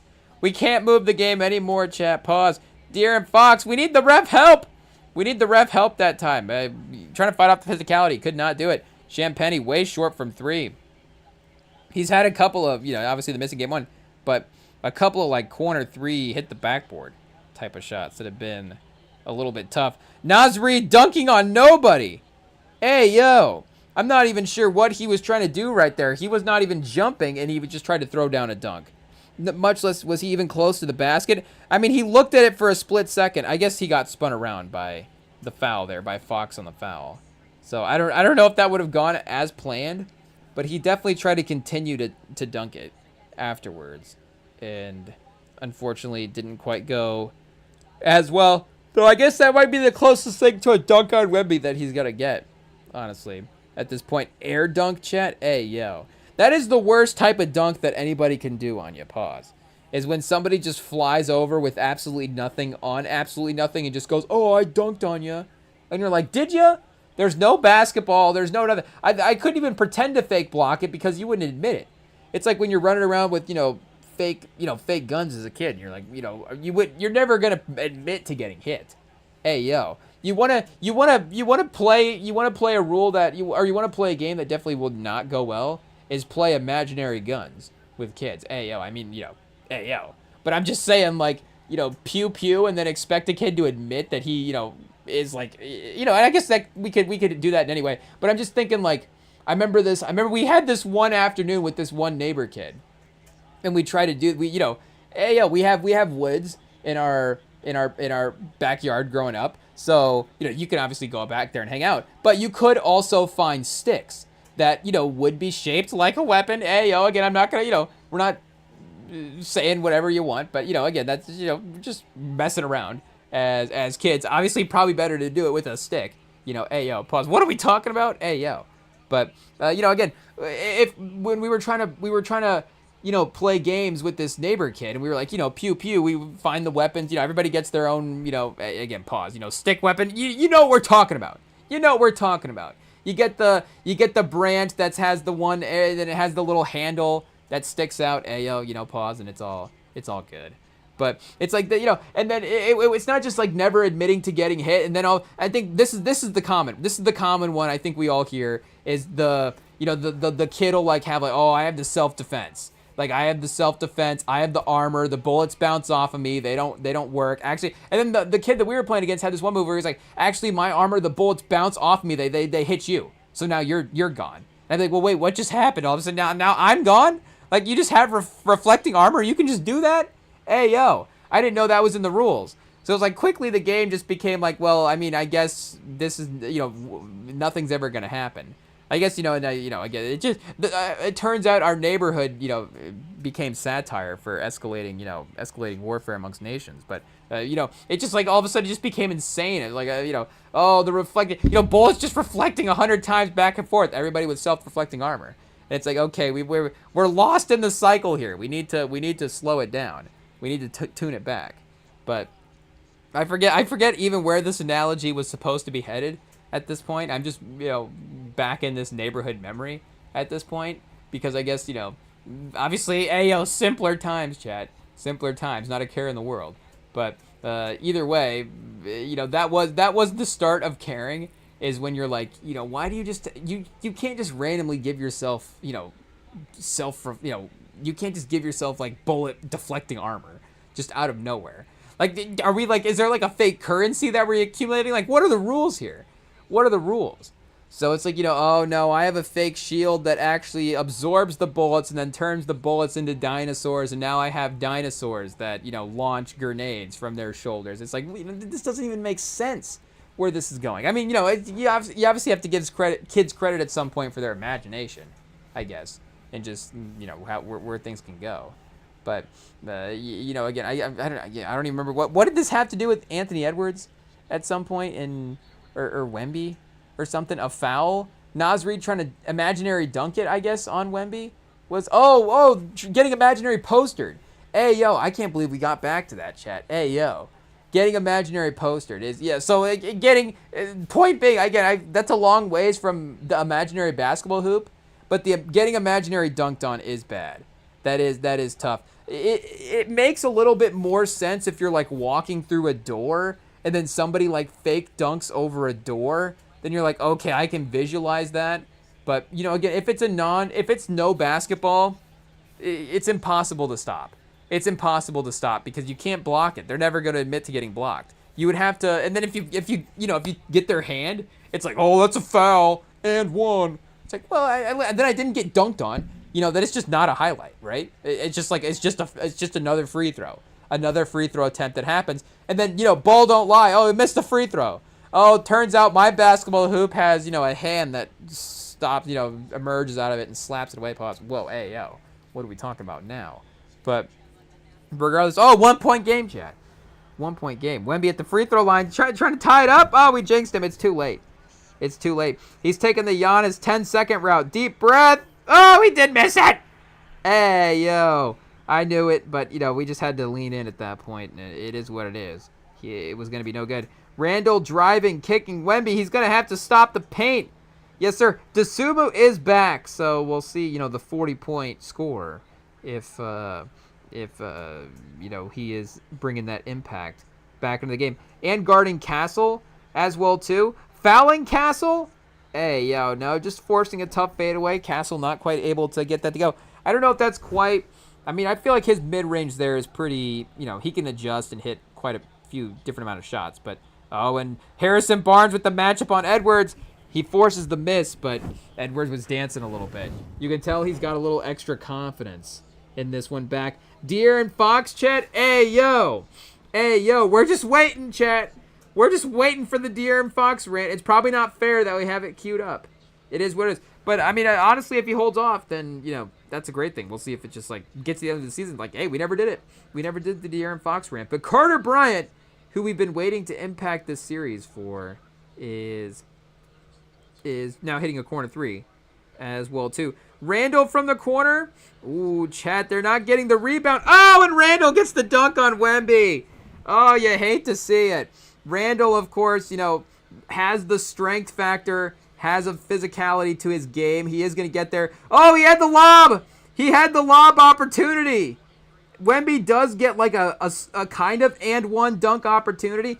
Wemby does, do we say he leads the league in revenge points? I mean, that means you have to get dunked on a little bit to have that happen. I mean, it happens when you're going for blocks. He doesn't care. It is what it is. He's blocking 14 shots a game. He's going to get dunked on once every 3 games. But he will immediately search out that dunk on the other end and try to get it back. I mean, it's easier for him at 7.5 feet tall. He can just kind of get down to the basket. It's like, when Wemby goes into revenge mode, it's like, this could be the offense. This is like the grade school offense that we could run every time, where it's like the George Mikan factor. We could just throw it to Wemby every time, and it just seems that he's just gonna dunk it every time. But yeah, obviously, that can't quite happen. But he got kind of close to it there. Not quite the same highlight level, but at least gets the crowd kind of calm back down a little bit. Free throws as well too, at least just kind of stalling as well. Now they're not carrying the same energy from that dunk. A little forgotten. Wemby back to shutting down the paint as well too. But the rebounds are what got him in game 1.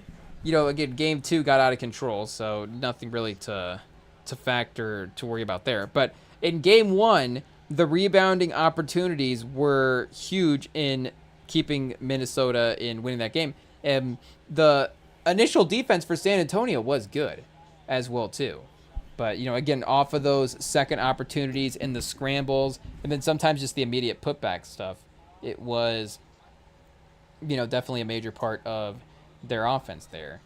But, hey, we do have, like we said, quite a few things else going on as well. Do we have to take a water break before we get into it, chat?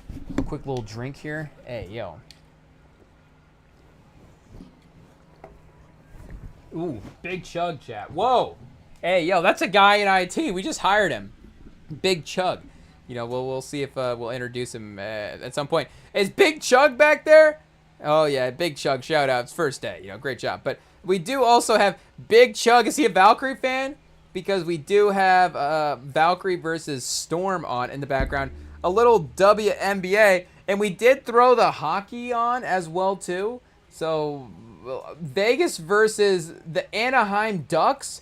I didn't even know that was a real team. There's no way Anaheim has a baseball and a hockey team. That's crazy. I can't believe they're giving neighborhood sports teams, chat. Hey, that's like if they put the next NBA team in Hoboken. It was the Hoboken Hoosiers or something like that. But I guess shout out to the Anaheim Ducks. Are there generations of Anaheim Ducks fans? Are there like, shout out to little Timmy. He's born once an Anaheim Duck, always an Anaheim Duck. He'll never be anything else but an Anaheim Duck hockey fan. It's like, hey, is this even a professional team? Am I watching professional hockey? Is this like Arena League hockey? What's going on? Hey, I mean, I'm on just promote something. I think it was soccer. I mean, but, obviously soccer is a major world sport. I mean, we're not breaking news here. But, the U.S., we have to be honest. Like, the U.S., soccer is, a tier 2 sport. If we were being specific, the MLS is we're probably being a little complimentary if we're saying it's a tier 2 sport. But you do have some of those off-the-wall cities in the leagues. What do you have, like an Omaha league or an Omaha team in there? I'm pretty sure the MLS has an Omaha team. At least they just advertised for one. So that's, I guess, Anaheim, like, I feel like the hockey can do a little bit better than that. I mean, they have teams in Canada. There's not a bigger city. There's not a better city in Canada. Better is crazy. I mean, no disrespect to Anaheim. I mean, isn't Disneyland there? But, again, what else is going on? What else is going on? Is it like an actual city? Or are they a Disneyland team? I'm not sure, but Calgary, again, San Jose, I guess, shout out, kind of normal city, like, I don't know, but, otherwise, there's pretty much, pretty much all normal cities, no neighborhoods listed for the NHL. You do have, I guess, for the NFL, you have the New England Patriots, which is like a region more than, it's definitely not a neighborhood, more a region. Specifically, but is New England, it might be a neighborhood in Boston as well, too. I'm sure there's a street or something, there's a section of Boston, but it's more Massachusetts, Connecticut, Vermont, the non-New York eastern states, I guess, is essentially what New England is, right? Am I getting that right? Vermont, Maine, Connecticut, Massachusetts, those four. That's the New England Patriots, but again, Boston being a large part of that. Hey, what technically is New England? I guess we can, learn something new every day, chat. We'll see. Okay, a region, we did get that right. I guess, yeah, hey, look at that, chat. Look at that. I mean, but it's just a process of elimination, right? Like you go in, you got New York and then you got Philly. So I guess you could say maybe Rhode Island, Delaware, but I think Rhode Island, Delaware is more New York than it is New England. If we're just, thinking about the way people talk about it, but even just the way people commute about it as well too. Like it seems like people, are going more like, again, like Rhode Island, Delaware, Jersey, New York, versus like we're saying, everybody Connecticut, Massachusetts, Maine, Vermont is going to Boston as well. Hey, as we butcher the accent, it is what it is. But I guess Rhode Island is considered okay.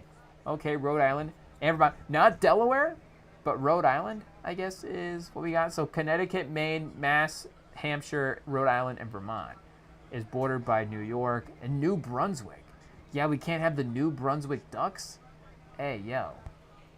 But I guess, Seattle, I don't know what city needs a hockey team.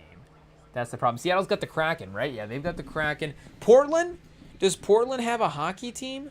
Let me see here. Portland doesn't have a hockey team. The Portland Ducks? That could be, they could still be in the pack as well, too. Because Central, there's only the 4. So they would definitely be in that region of the country. Ayo, sorry to Anaheim. I don't mean to take away your beloved hockey team. They're like, that's the best part of the city is the hockey team. Ayo, it might be, honestly. People in LA love the Kings, like, or not. But, the hockey team they love. So, I'm sure the city really embraces the sport as well. The area really embraces the sport. But do we need 2 basketball teams and 2 hockey teams and 2 baseball teams out there? Hey, is there a 3rd baseball team that I'm not thinking of? You got the Dodgers, the Angels, the Lakers, the Clippers.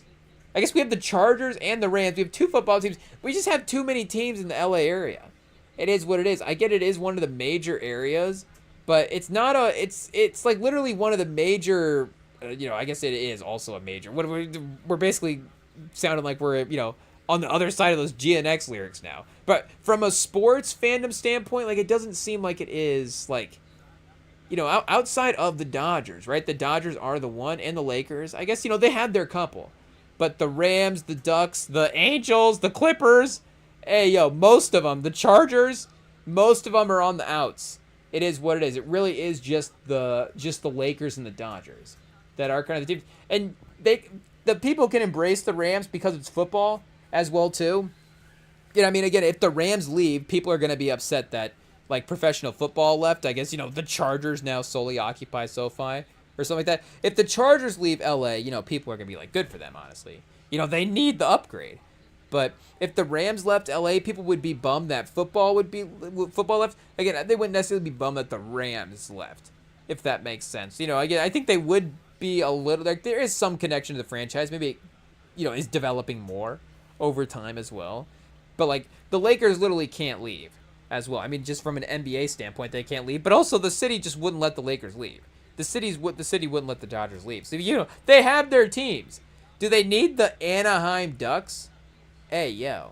We could relocate the Packers as well, too, for all I care. But, again, now we're getting really crazy.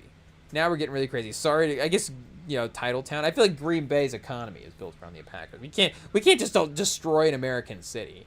Hey, yo. I guess that's a little different. Again, Anaheim, they're, is their economy built around the Ducks? I guess I can't just say they're fine.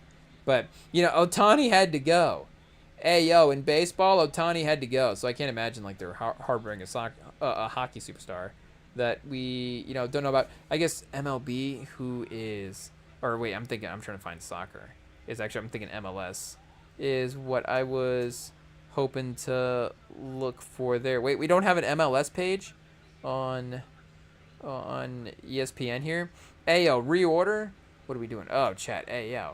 We're just looking up our favorite sports, I guess, at this point. Wait, where is the MLS? College sports, NWSL, I guess, for... Oh, the PLL? Is it PLL, maybe? Or is this a fighting league? What's the PLL? Oh, lacrosse! Hey, yo. The lacrosse, I guess you got some states in here. What's red? Hey, yo. Scores, standings, teams? What do we got in the lacrosse league? Does Anaheim have a lacrosse team as well? Imagine Carolina. Oh, California. California Redwoods.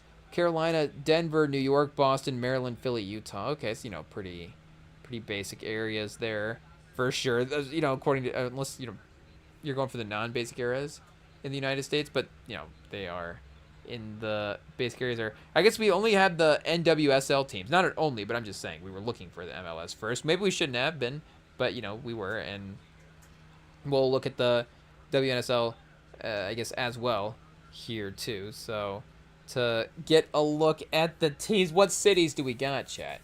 What cities do we got? The Bay, Boston, Chicago, Pride, Racing. Oh, Louisville, the Louisville Ducks. We moved to Louisville. Yeah, Washington, Utah, Seattle, Houston, Gotham.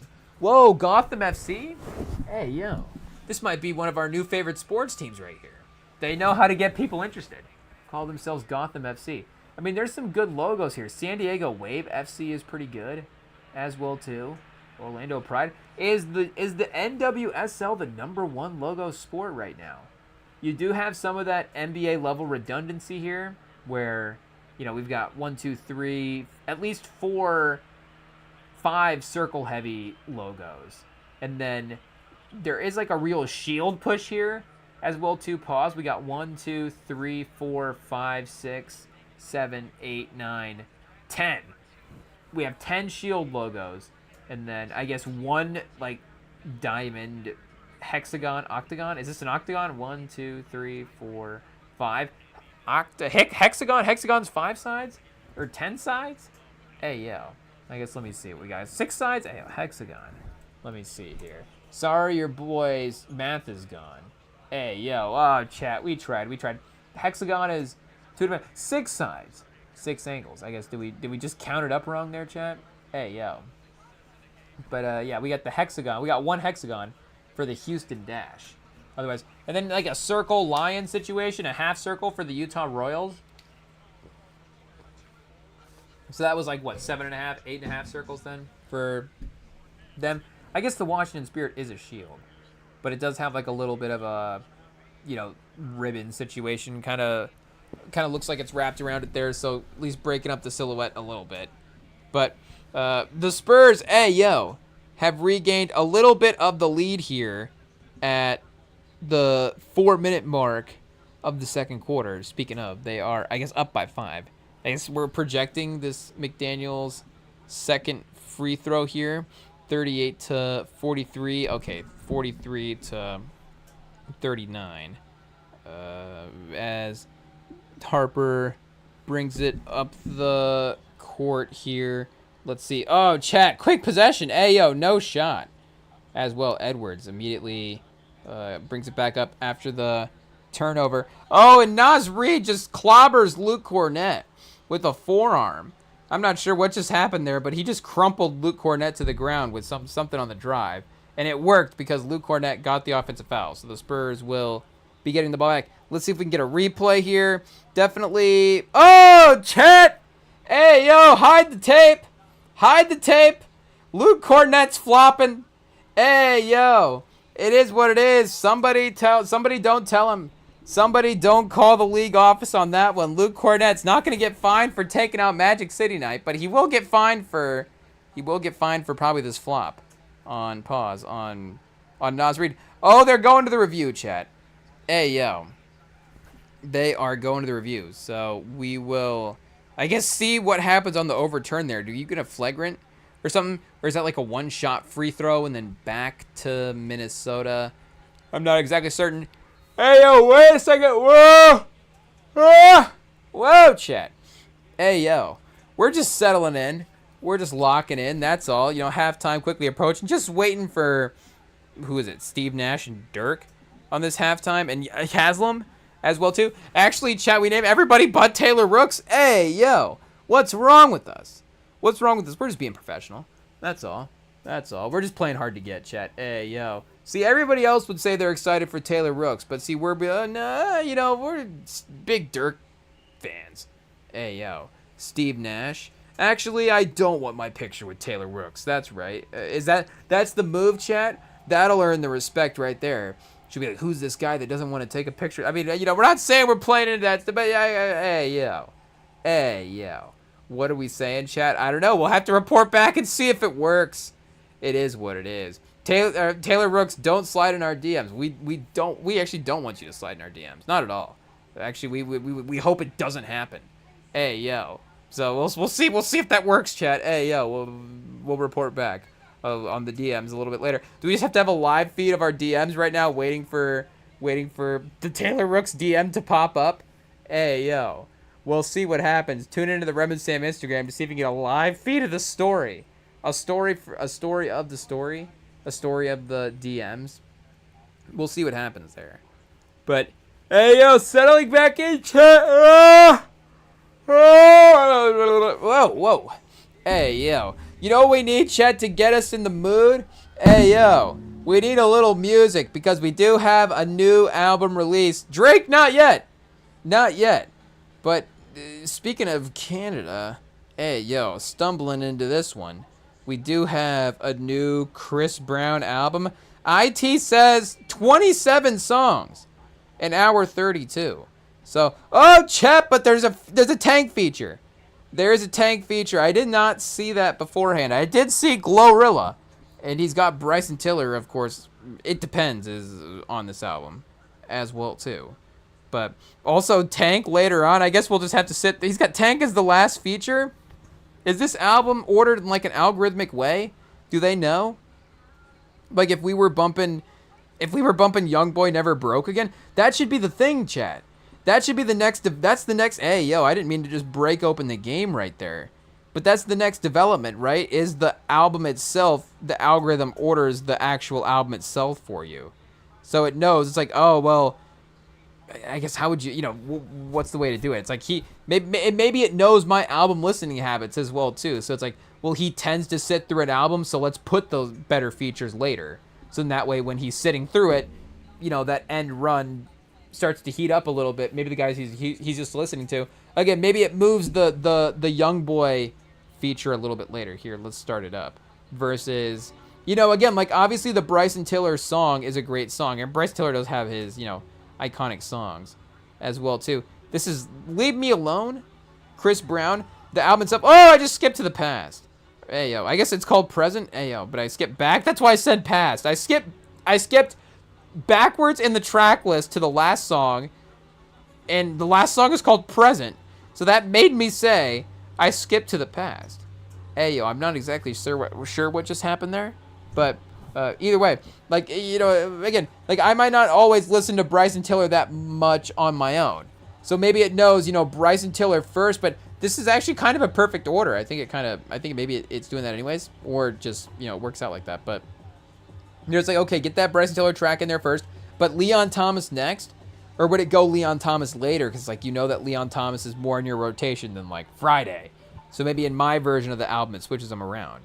Or maybe it knows, hey, you like, the stack features in the beginning, the solo tracks at the end. I guess that's what it is, though, Chad. Do we just turn it off after the tank feature? Because, and I just fat fingered it down to colors again. This is disastrous. This is the worst fat fingering start we've had in a while. I'm just skipping ahead to the beat drop on Leave Me Alone. Hey, yo, it is what it is. Just get some energy in here. But I guess, what are we saying? We've got 1, 2, 3, 4, 5, 6, 7 solo tracks at the end. Not a bad thing. But that's just like a whole separate EP. I mean, the 20-track runtime, it's fine. It is a little Playboi Carti-esque, I guess, in that way. Where it's like, you can listen to the album and it's good, but then it's like, if you turn it off, you're turning it off with, and 40 minutes left to the album. I guess, what movie is 2/3 perfect? And you're just like, well, I've seen enough from the rewatch value. Once you've seen it a couple times, maybe, again, you don't have to actually put yourself through the ending of the movie to be satisfied by the story arc. Or something like that. Again, there's a lot of movies. I feel like if I just like a movie, I like a movie. It is what it is. Like, I might go back and, of course, rewatch certain parts of movies because that's what you do. But in terms of what movie do I mean, of course, I give up on movies all the time just because I'm like, well, I was feeling that movie, but up until that scene, and now I want to jump over to a different movie. Like, who doesn't do that? But, again, for actually, in the way that we're saying, I don't know if it quite holds up that way, but either way, I guess we'll keep the Chris Brown album on in the background a little bit and see what is catching our attention here as well. But Anaheim, speaking of Anaheim, chat, down 3-0. I guess it is the playoffs. So the Anaheim Ducks are good this year. Stanley Cup playoff series tied 1-1. What round is it? Oh no! Are they a championship level team?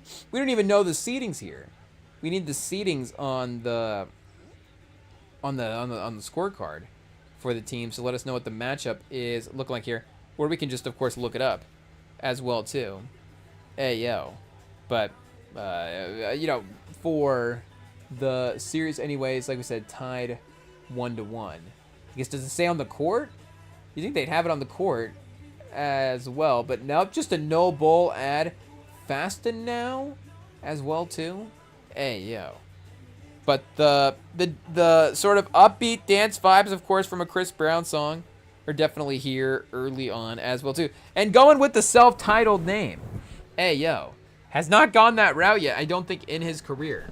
It feels like it's a must to have happen at some point. But is that the next Kendrick, chat? Imagine when Kendrick drops the Kendrick, or Dot. Will it be Dot? Or something like that. You know, GNX is a little bit like that. I mean, everything is a little bit like that for him. Good Kid, Mad City is a little bit like that, just in terms of the name sort of being a direct reflection of him as well too. But, I mean, GNX, you know, of course, is very connected to his story as well. That's why he named the album after it. But for his next album to actually be named Kendrick, I guess, is Drake doing that this time with Iceman? Hey, yo, is that the self-titled album? I don't know. Let me think about what has he had so far. For All the Dogs. If you're reading this, it's too late. What's the one with diamonds dancing on it, chat? What's that called? What a Time to Be Alive. What a Time to Be Alive. He's got Take Care. He's got not Best I've Ever Had. What's that called? So Far Gone? Is that what that's called? And then I forget what the next album is called after that. The one, Thank Me Later? Is that what it is? Thank Me Later? Hey, I think we're getting there. Dark Lane demo tape. So he hasn't gone self-titled up until Iceman, basically self-nicknamed is what we're essentially saying for him at this point. But yeah, for the actual, self-appointed thing, it is a little bit of a different subject. But hey yo, we've got Edwards with 17, Wemby with 16, 9 rebounds each in the first half. So we are entering classic status again. I mean, just even classic game status. If game 2 wasn't so bad, I mean, this series again would really be a much more not eventful series, but maybe much more all-time status-y series. But anyways, game 1 and 2, or game 1s and 3 look like they're gonna be entries into that category as well too. Game 1 already was going down to the last shot. Hey yo. But it looks like the competitiveness is right here for game 3 as well too. And different environment, like we're saying, different chance for each guys, but just reacting to different moments in the game differently than the way that the Spurs fans would throughout the course of it. Well, missed free throw by Wemby keeps it a 2-point game. Oh, Chad, that's another rage bait situation right there. Is just the drive and bail on the foul or the shot attempts. Again, you don't want to just bail on it all. Hey, yo. Even if it's not necessarily going to be the cleanest situation as well, too. Castle. Oh, the little Euro. Oh, he passed it to the corner. That reliable Euro that he uses to get to the basket. They could have used the points there, but unfortunately, he goes to the corner. They're not able to get it to go. Edwards with Fox on him. Doubled by Vassell. How can he... Oh, he swings it to the corner. Hey, yo. Fortunately, they miss. I feel like we can live with that. Doubling him is definitely going to be the move. And especially if he's going to be out on the wings right there where you can trap him a little bit and, get him going baseline as well, too. Instead of actually, trying to kind of spin him into the, center of the area. But a minute 5 left in the half. 146 to 146 here as Castle gets free throws again. So he's starting to stack them up. Pause a little bit in this one here as well too. He is currently sitting at Wemby 6 for 9 from the game.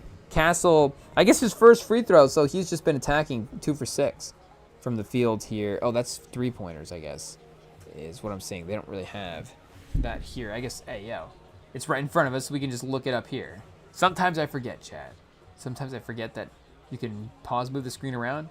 It is what it is. We've got, where is it? Randall, 1 for 5. 4 for 4 from the free throw line in this game. 0 for 2 from three-pointer. Oh, Edwards attacking, chat. Hanging in the air. Hey, yo. Just the incredible defying gravity nature of some of his leaps, of course, getting to the finishing ability pause of these layups. De'Aaron Fox himself knifing to the basket as well, too. Can we get free throws for De'Aaron Fox since we didn't have that? 0 for Fox. 4 for 6 for Wemby, though. 4 for 6 for Castle. So that just shows you who's doing the attacking tonight. Harper maybe a little bit. Oh, almost the steal for Fox. Ayo, not quite. And then the turnover forced by San Antonio. Wemby drives. Don't travel, Wemby. Shout out the league. Maybe that's another league gifted it to him. No calling a travel there. How many guys get that call in that situation? But shout out to them for letting them needed to have it. Ayo, spins, fires. He got it. Unfortunately, you know, when you see it, it is what it is. But 12 seconds left. 151 to 148. Oh, chat, they were able to just get back out in front. They get one more stop. It's all a win. Hey, yo, fires. Oh, of course. Of course we jinxed it. It is what it is. So it will be tied going into halftime, but tied is something. Tied is something. You got it at 51 apiece. Another classic status territory approaching as we have halftime underway. So we'll be right back, chat. More basketball, more Chris Brown album, I guess, as well, too, right after this.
Okay, chat, we are back, and we've got the album still going here while we wait for the second half to get going of Spurs versus Timberwolves. And I don't know what happened to Obvious. We were definitely not paying attention to that as it was playing. But the Honey Pack into It Depends is good. It Depends, obviously, already a smash hit. Hey, yo, a smash people, smashing. Hey, yo, bang it. Whoa. Hey, yo, chat. I guess, when do you play Chris Brown, I guess, is the question. Let us know. But, there is clearly some streams being had here for this Bryson Tiller, Chris Brown song. If I had to guess. I guess, is Bryson Tiller also going to be on the tour? Is that tour, is the Chris Brown Usher tour still happening? Hey, yo. I don't know why I would think that would have gotten canceled for some reason, but maybe it just hasn't quite started yet as well too. Probably more of a summer situation would be my guess. I guess, it just is sometimes with tours, but I mean, it's Usher, Chris Brown. I imagine that it would have to be just a creative thing that would have happened, but obviously it didn't. I'm just saying, like, that would have to be the reason that it would not work out. But yeah, I guess, do we go SeatGeek here, chat? Hey, yo, let's see. When's the first date that we can get a ticket for? I guess is the question. Hey, yo, what I guess, we could definitely have a list, but the craziest double headlining tours of all time. $86? Hey, yo. $86 Empower Field at Mile High for $86 to see Usher and Chris Brown? Do they have openers? I was going to say, is Bryson Tiller opening? Or are they going to bring him out for a feature? Because, I mean, that would be, that's a pretty great... $86 you get Chris Brown, Bryson Tiller, and Usher on stage? Seems like a pretty, in this economy, chat, that seems like a good deal. Hey, yo. I mean, I guess it's, probably toward the back of the stadium. But still, it's a concert versus a football game. I guess visibility, where you sit behind the stage, can't see anything. They're like, you're sitting behind the stage, and we've had to block off a TV screen. Not because we didn't want to give you access to it, but just because we wanted to, we wanted you to really feel like you're in an $80 seat.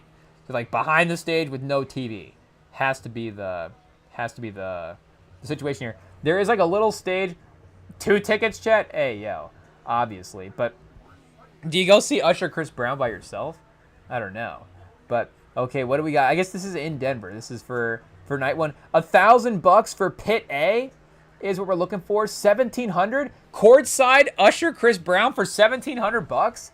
Again, that still seems like, for what you're getting at a ticket, I mean, if you're sitting courtside at a playoff game for $1,700, I mean, this is a playoff game level R&B tour right here. If we're talking about the numbers. Oh, we've got a heater icon down here on this one for $292. The best deal. Oh, Chad, is this what the stage is going to look like? Hey, yo. Look at this. Look at this. Oh, this is a good deal, Chad. I guess $292 each does start to get up there a little bit more. Hey, yo. It is what it is. Oh, we got the Spotify up in the background here. Let me see if we can... Here we go, Chad. Hey, yo. I guess just a little scan of the market. According to SeatGeek, they want you to spend the $292 versus the $86. But this is apparently the best deal on here, according to the fire emoji that is being listed as well. I guess the Chris Brown vocals right here. He's going for it. Ooh. That's the Chris Brown. I think IT just turned it up there for a little bit, but we turned it back down because we didn't want to get it copyrighted. But see this back row here for 514, chat. Avoid that. Avoid section 307 back row. Pause. Hey, yo. Those tickets are too much. Too much. But otherwise, and then what do you... VIP bar stage B? So is that the point? No, the point's here. So wait a second. We need to get a view of stage B. Let's zoom around section 113 here and see what we got. I'm assuming they'll just move the set around as well too, or are they just matching the Jumbotron here? The stage they'll move around, I guess, and the Jumbotrons will just be however it is in the stadium itself.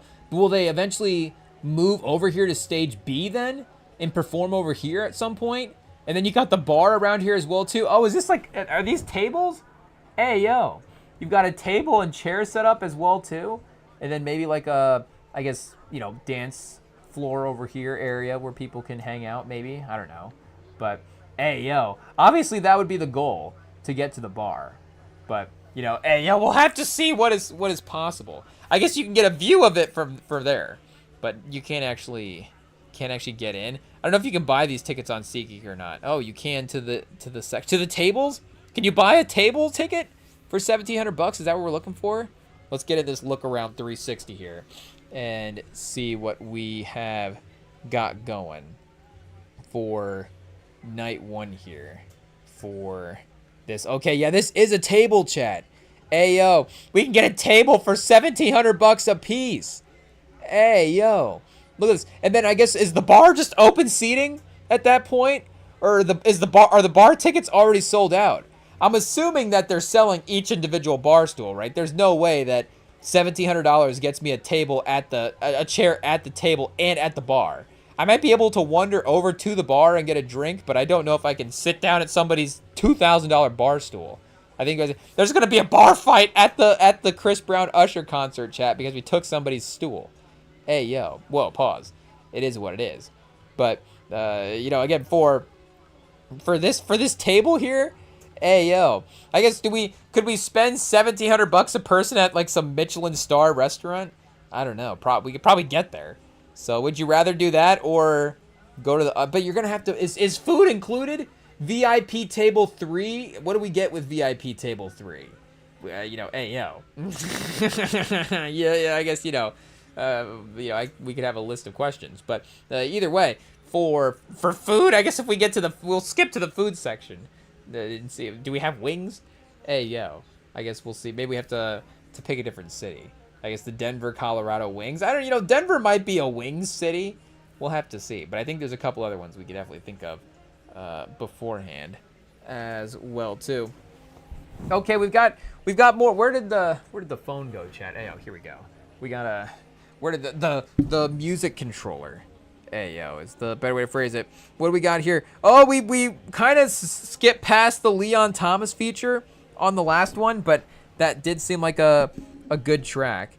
And Sexy Red and Glorilla featuring on the next one. Do they ever not feature together, chat? Hey, yo, I mean, shout out, it's great. But is it the artist always pairing them up, or are they always paired up together on the features? I guess that's the part that I don't know. Is like, do they have to pair up Sexy Red and Glorilla verses at the same time? But if you're going for a certain vibe on the track, I guess, you know, it is what it is. You can definitely win it there. But so we'll see it. He has been, you know, in a little bit more of a singing mood these last couple. We'll see if this is more of a fun track. And I guess see the streams here. Has this already been a feature at some point? It has not. It has not. I'm assuming that the 25,000 streams are not feature streams. I guess the Leon Thomas track was a feature though, because that's got 4.3 almost mil. And I guess Obvious as well too was also a feature. So those 3, and maybe Holy Blindfold. It looks like we got 40 mil. I guess 4 out of 27 tracks as a feature. Not bad. Not bad. There's still 23 tracks that are new here.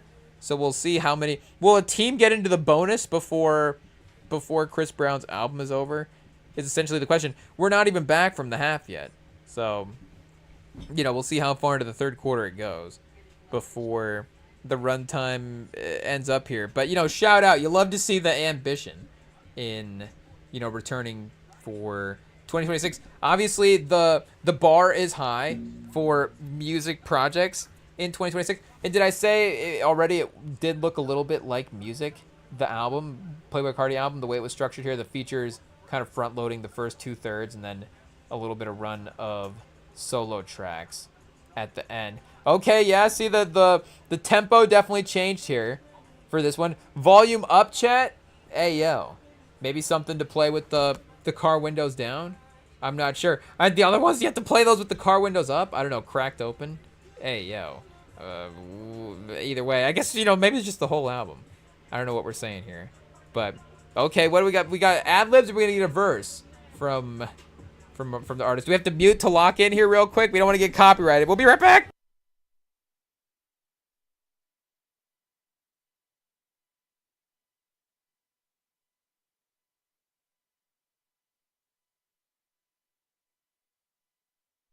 Chat, we might have to get to the genius on this. Hey, yo, pull up the genius for the sexy red verse. Hey, yo. When it happens here, right now it does just seem like it is, you know, either ad-libs or there's like a sample situation going on there as well, too. Oh, what else do we got here in the genius? Charlie XCX makes rock music with new song. Madison Beer, Locket, Deluxe. Oh, chat, never mind. Turn off the Chris Brown album. Hey, yo. Get this Madison Beer album playing. Olivia Rodrigo, #2 track on here as well too.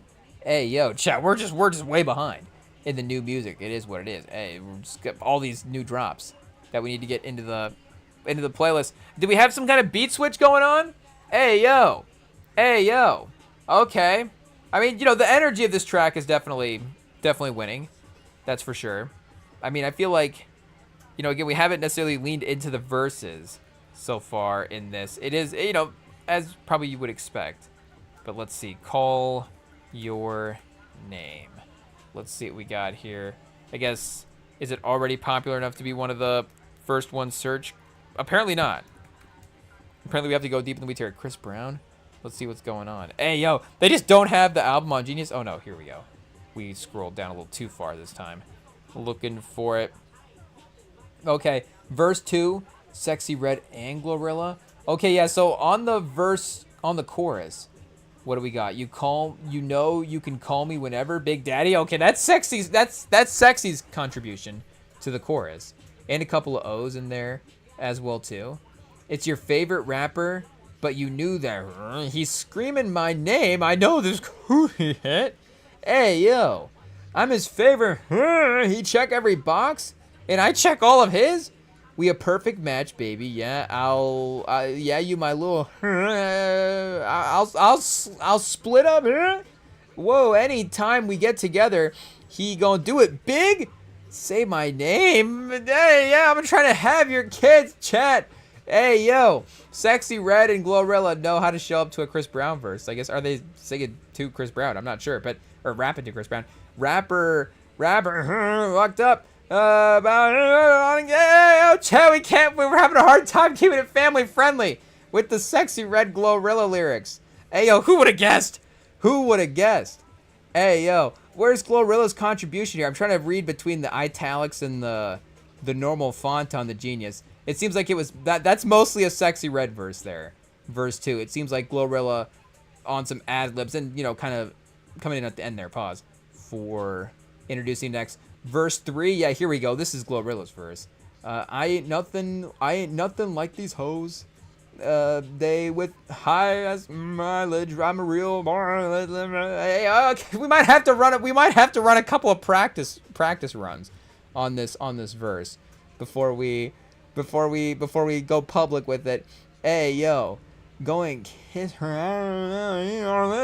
What? I mean, chat. This is objectively filthy, chat. Hey, yo. Can we concentrate on basketball while we're reading these Chris Brown, Sexy Red, Glorilla lyrics? I don't know. We might just have to save it for another time. Call Me By Your Name is a hip-influenced R&B track which features rappers Sexy Red and Glorilla. The song was previewed back in 2025, previously named Spin That Block. Ooh, the song was produced by Take Heath. So, obviously the beat is going to be fun for that one there. And it definitely is. But we might have to go to the lyrics for the moment. I mean, I'm sure all the lyrics in this Chris Brown album are going to be, you know, a little distracting. It is what it is. But I think we're back on track a little bit here. I could barely hear it when you leave. I just stopped breathing. I still want to get away. Can't believe my heart's not in a better place.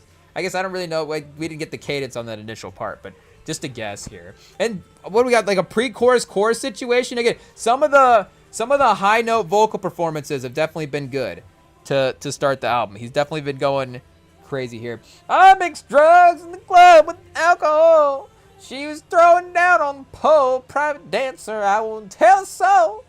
Hey, yo, I don't know if that's the Chris Brown type of cadence there, but that's our attempt at it. Hey, yo, this is a good vocal chorus here by Chris Brown. Post chorus, ooh yeah, ooh yeah, ooh ooh yeah. That's his best part of the album, chat. But he's a lyricist. He's a vocalist, a lyricist. He's a vocalist. He's gonna have the crazy vocal riffs and the stuff, and the like we're saying, the high notes, and the mix like that. With the Michael Jackson movie and people talking about stuff like that. His name does get brought up in conversation when you're talking like who has the best voice. And, again, no disrespect. We don't want to disrespect anybody else's voices out there, because Chris Brown does have an all-time great singing voice. Like, you can't deny that. I mean, again, he is very talented. But, there is only one other person on the planet ever that has had a voice close to Michael, and that's Whitney. They're kind of in a tier on their own, just in terms of, like, just give him a microphone and let him go. Like, nobody else is matching him. And I mean, again, like Chris, you can hear it. You can hear it. He can get to the high notes, but again, it's not even about getting there. It's just about the crispness, what does it sound like when you get there? Obviously, ayo, that's on key.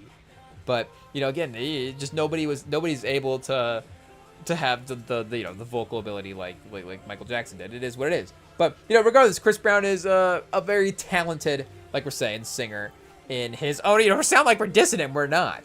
I'm still saying that he is in the conversation with everybody else. Everybody else from modern times. I do think that, and maybe it is just the way that the vocals are processed now. Hey, I'm not gonna try to get too techie into that type of stuff.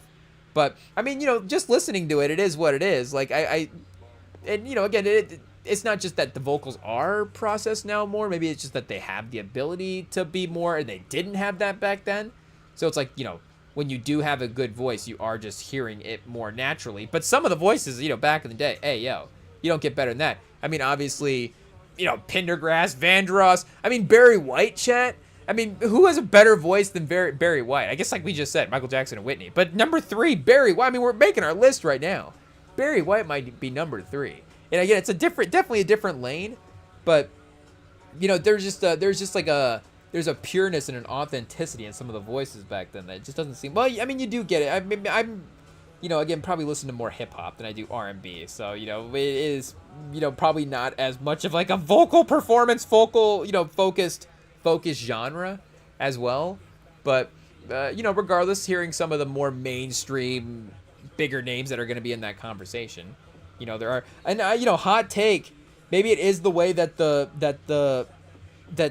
again, these vocals are produced, all that stuff. I don't know, but I do think the Weeknd's voice is as good as any of these guys. Again, his performance on tracks, I don't know how exactly you want me to phrase it, but I do think the Weeknd's vocal performances on tracks are as good as anybody's. I would personally take his voice over Chris Brown's. Hey, yo. If you're asking me during the Chris Brown album listen, I guess it is what it is. I don't know if we're making the list now. I think you could say that Weeknd has the best male voice right now. I guess, again, talking the real mainstream guys. I mean, Leon Thomas is getting there as well too. But I mean, he definitely has an ability to really, and he'll hold a note as well too. I think maybe better than a lot of guys will, and a lot of times, the way that they'll have that fade into the music as well too is really cool. Again, it's like a total production thing with the Weeknd, more so than just again his. I mean, and same with MJ as well too. I mean, there's definitely some similar crossovers, some crossover there, more so maybe than some of the other pop guys or some of the other R&B guys that get brought up. And it's honestly the dancing. It's the dancing for Chris Brown that gets the comparison. Because if we're being honest, again, The Weeknd is much more, like, The Weeknd is he is much more famous than, is much more stretched, but I'd say he's more famous than Chris Brown. I mean, it's him and Bruno Mars that are, back and forth.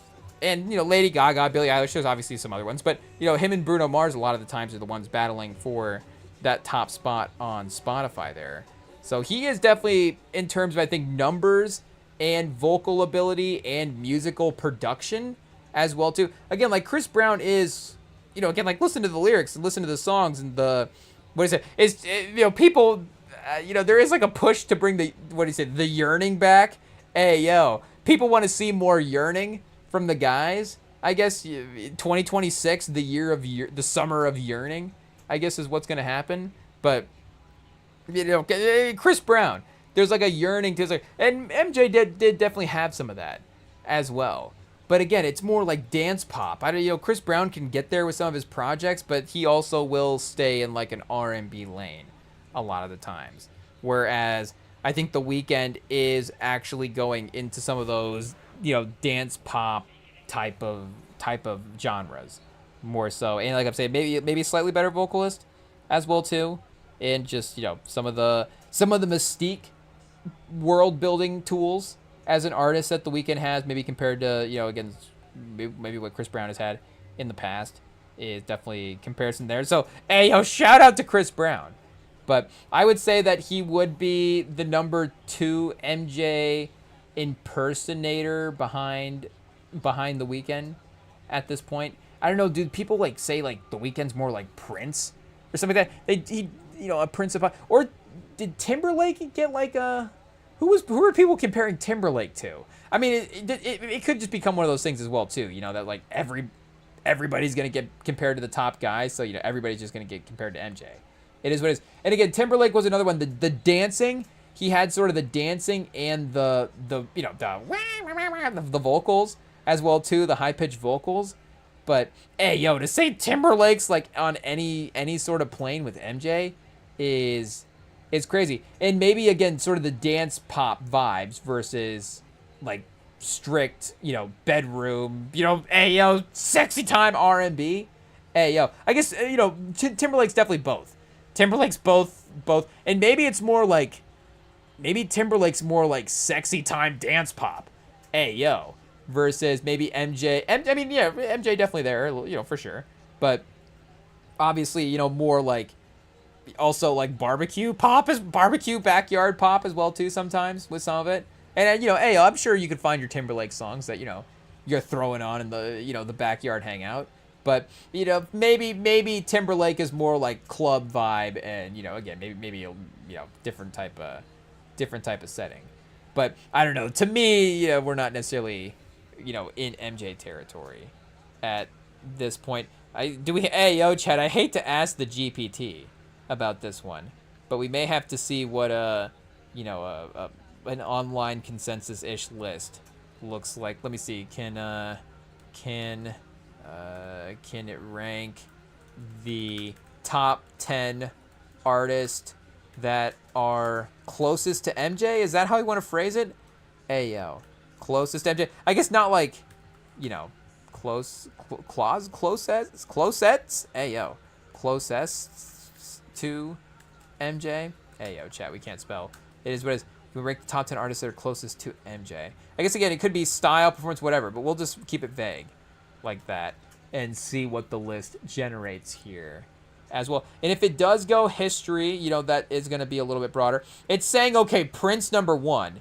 Again, he's a rival. He's of the time, so I don't know if he would want to say, closest to MJ in this comparison. I think Prince would want to be in his own lane. Obviously, people getting compared to Prince. Beyonce number 2, though. Of course. And again, I almost want to say Beyonce in her own lane as well. So it's like, is Timberlake not in his own lane? It's But it's saying, okay, so wait, it says Beyonce, closest modern equivalent in performance precision, stage command, event level stardom. Oh, I mean, it's not wrong. It's not wrong. The GPT is cooking, Chad. The GPT is cooking. Cook GPT? Beyonce is the next MJ. I mean, it's not wrong. Stage command, absolutely. Like, does anybody own a stage right now better than Beyonce? I mean, absolutely not. And obviously the aesthetics that she's able to build around her projects are crazy. The sort of continuing aesthetic she's had with these last albums, but then, again, it's been different. One's been a dance album. One's been a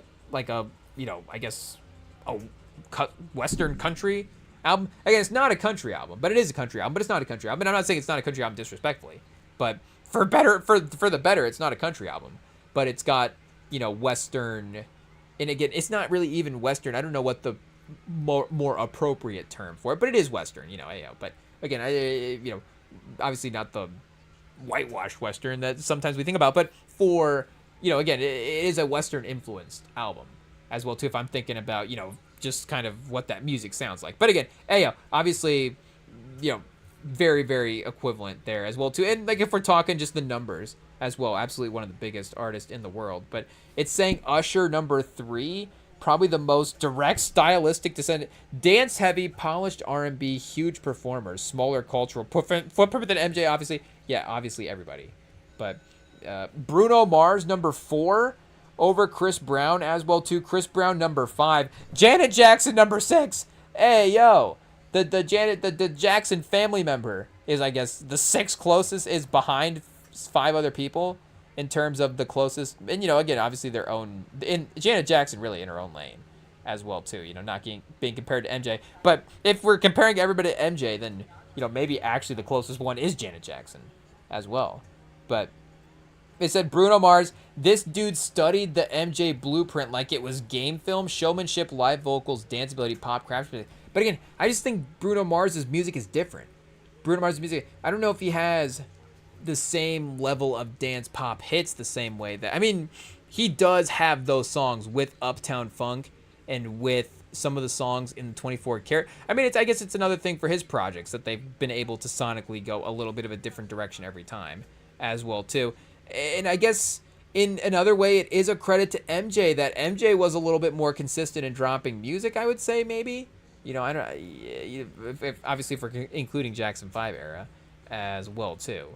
But, again, Bruno Mars is almost more of a, I don't want to say like a Frank Sinatra, but there is that sort of singer vibe to him as well, where it's like Bruno Mars on a piano in a club and he's like singing that type of way, versus again like him on a stage doing the quick turn dance stuff, moonwalk and all that.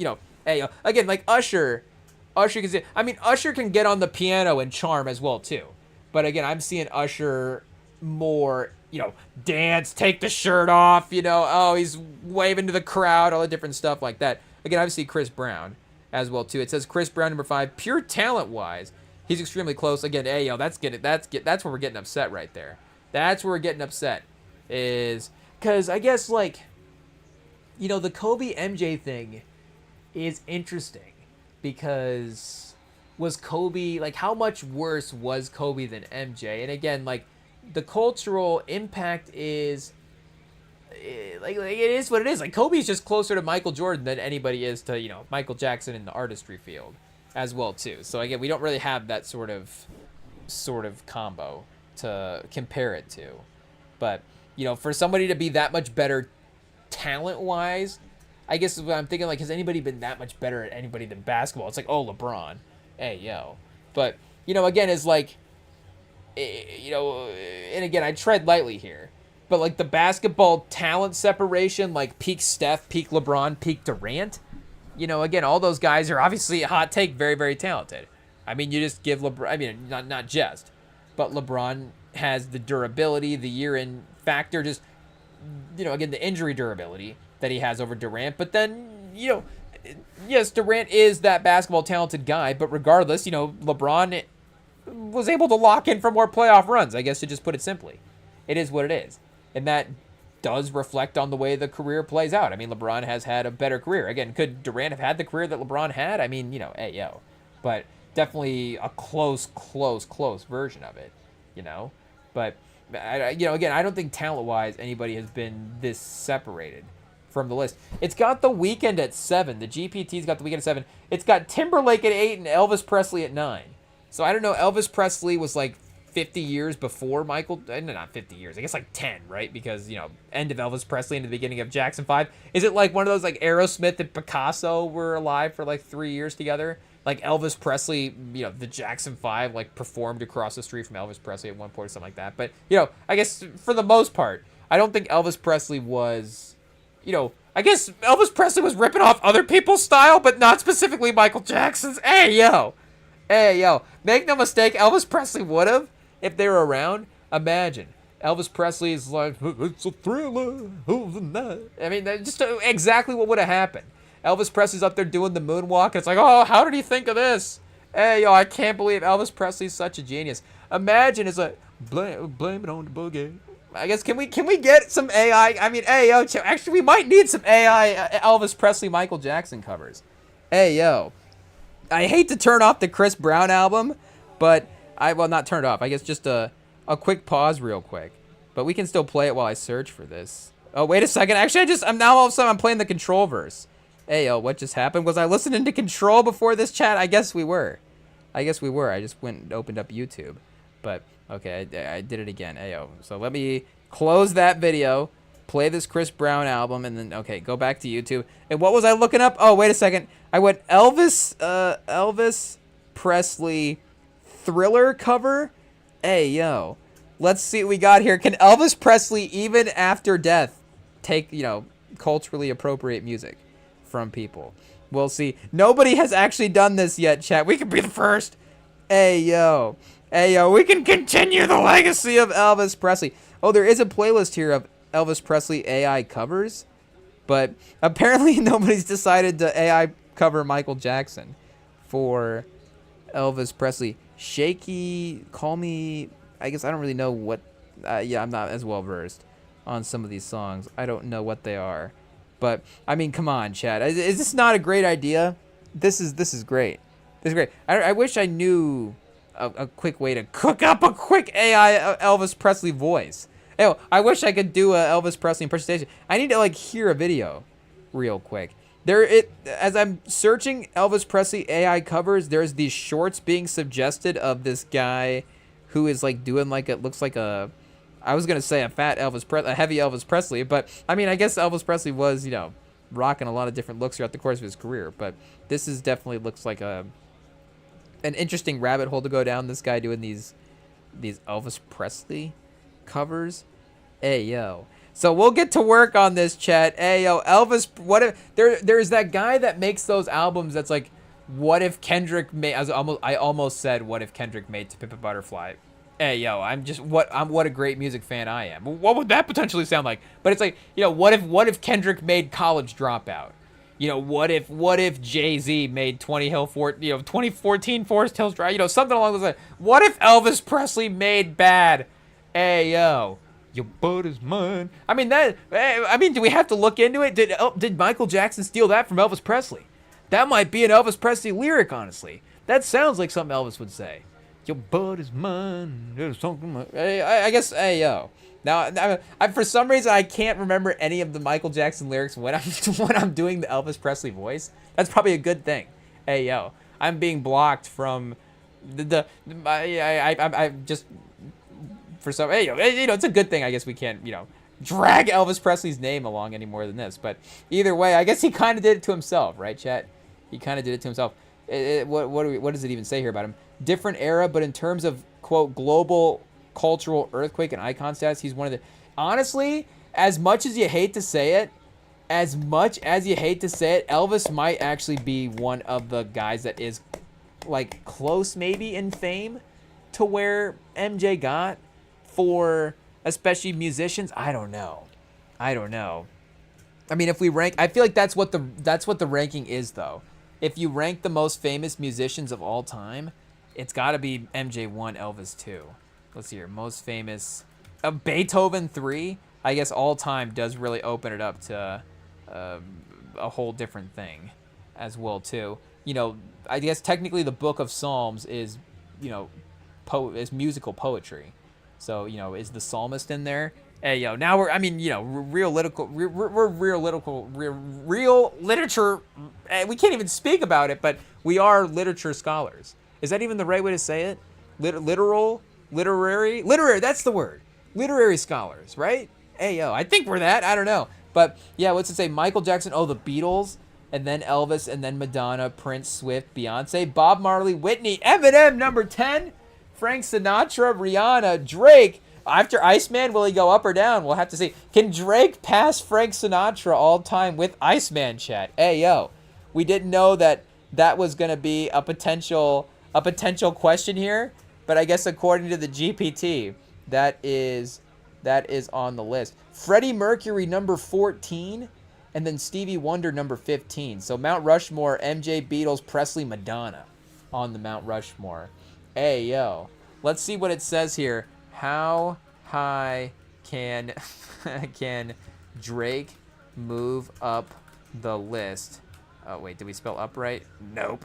Up the list if this Iceman album is a classic. Because I don't know what that would do for his Billboard #1 records. You know, I guess, like we're saying, some like the Beatles Spotify numbers compared to Drake's look a little bit different. Bob Marley's versus Drake's, you know, you might be able to make an argument there. But, oh, chat, hey, yo. I guess it says not much higher up the fame list, apparently. This Iceman cannot move the needle. It says, if this hypothetical Iceman album is a legit classic for Drake, like a universally respected era-defining no-skips classic, people will cite 20 years from now. Here's what it does. He probably jumps into the... Oh, so he could jump into the top 10 all time with Iceman. He could pass Eminem all time with Iceman. I guess it does say as well, too, that he's the second most famous rapper of all time behind Eminem. I guess that's not a hot take. But, I don't know.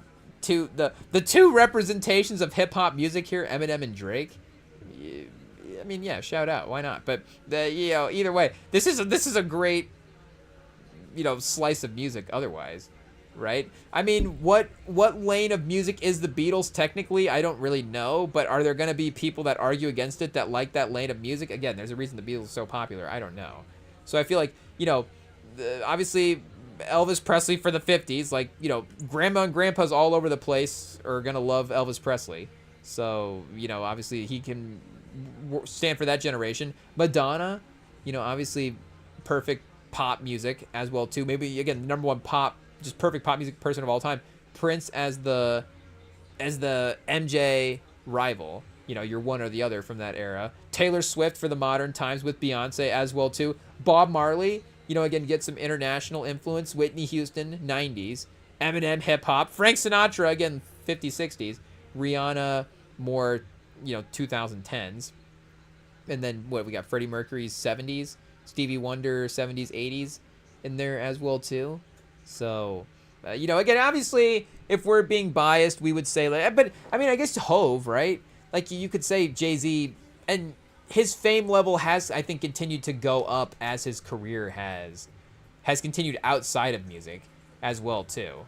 Like, his business ventures, of course, he's continued to level up as a businessman. Has that made him more famous? And, you know, again, fame, if we're talking about people knowing his name, especially recently, like, you know, hey, yo, you know, there might be other reasons why the fame level is up. But either way, like, I would say as a household name, like Jay-Z, if you know Drake as a music fan, like, you have to know Jay-Z, right? Because speaking of the Gramps and Grams, hey, yo, you know, the abuelas and the abuelos out there, like, obviously, well, I don't know if the abuelas and the abuelos, oh, well, I guess everybody knows about Elvis Presley, right? I mean, again, he's #3. But, like, for, you know, again, I don't know if Drake is quite in the, you know, everybody knows Drake territory. It's close. It's close. He might be the #1, not quite, again, I say this respectfully, like, he's the next guy in the list for everybody knows their name. Again, is Kendrick there? I think him and Kendrick are close. Like, I would say that, like, if I'm judging, again, like, based on people in my family that aren't tuned into pop culture, but when would they learn about these people? I don't know. Like, I have a pretty, like, our entire sort of immediate family circle, you know, aunts and uncles and stuff, like, we have a, you know, pretty religious family group. So they're not always, like, you know, searching out all the pop, at least I don't think so, but, you know, I think maybe they hide it as well too. But again, some of this stuff just gets brought up in the news as well too. So it's like the Drake and Kendrick beef, like, they're just gonna be like, oh, was that rap battle, was that thing I was hearing about, those guys were, you know, dissing each other? You know, they might have heard it from other ways where they're like, oh, you know, politically it's disgusting, but you know, again, ayo, are they listening to this late in the live stream? Ayo, they're all great people, but you know, for you know, again, knowing who these artists are, like, they definitely know who Madonna is. They definitely know who Whitney is. They definitely know who Bob Marley is. Like, the top 9 is set. Eminem is close. Eminem is close. I'm trying to think, like, a certain... there's one aunt that I have that I know is just, like... if she knows who, like, she knows who Madonna, if she knows who Madonna is, then it's like, yes, Madonna is, like, reached absolute peak fame levels. Hey, yo. IT, should we self-bleep the name? Shout out to Aunt. Hey, yo. But, I guess, like, if she knows who Eminem is, then Eminem's made it. Hey, yo. So, Drake, does she know who, she definitely doesn't, no. Does she know who Drake is? Hey, yo, I guess we'll have to ask. We'll quiz her. Do you know who Kendrick is? Do you know who Rihanna? Again, but I don't know. Rihanna, Frank Sinatra, because again, I feel like a religiously focused family. Some of that older music, they'll be Frank Sinatra. I guess he qualifies as well too. The great mobster Frank Sinatra. Well played in religious households. It is what it is. But either way, I feel like you could probably flip him if we were just judging it based off of this one person's rankings. They would probably know Frank Sinatra more than Eminem. It is what it is.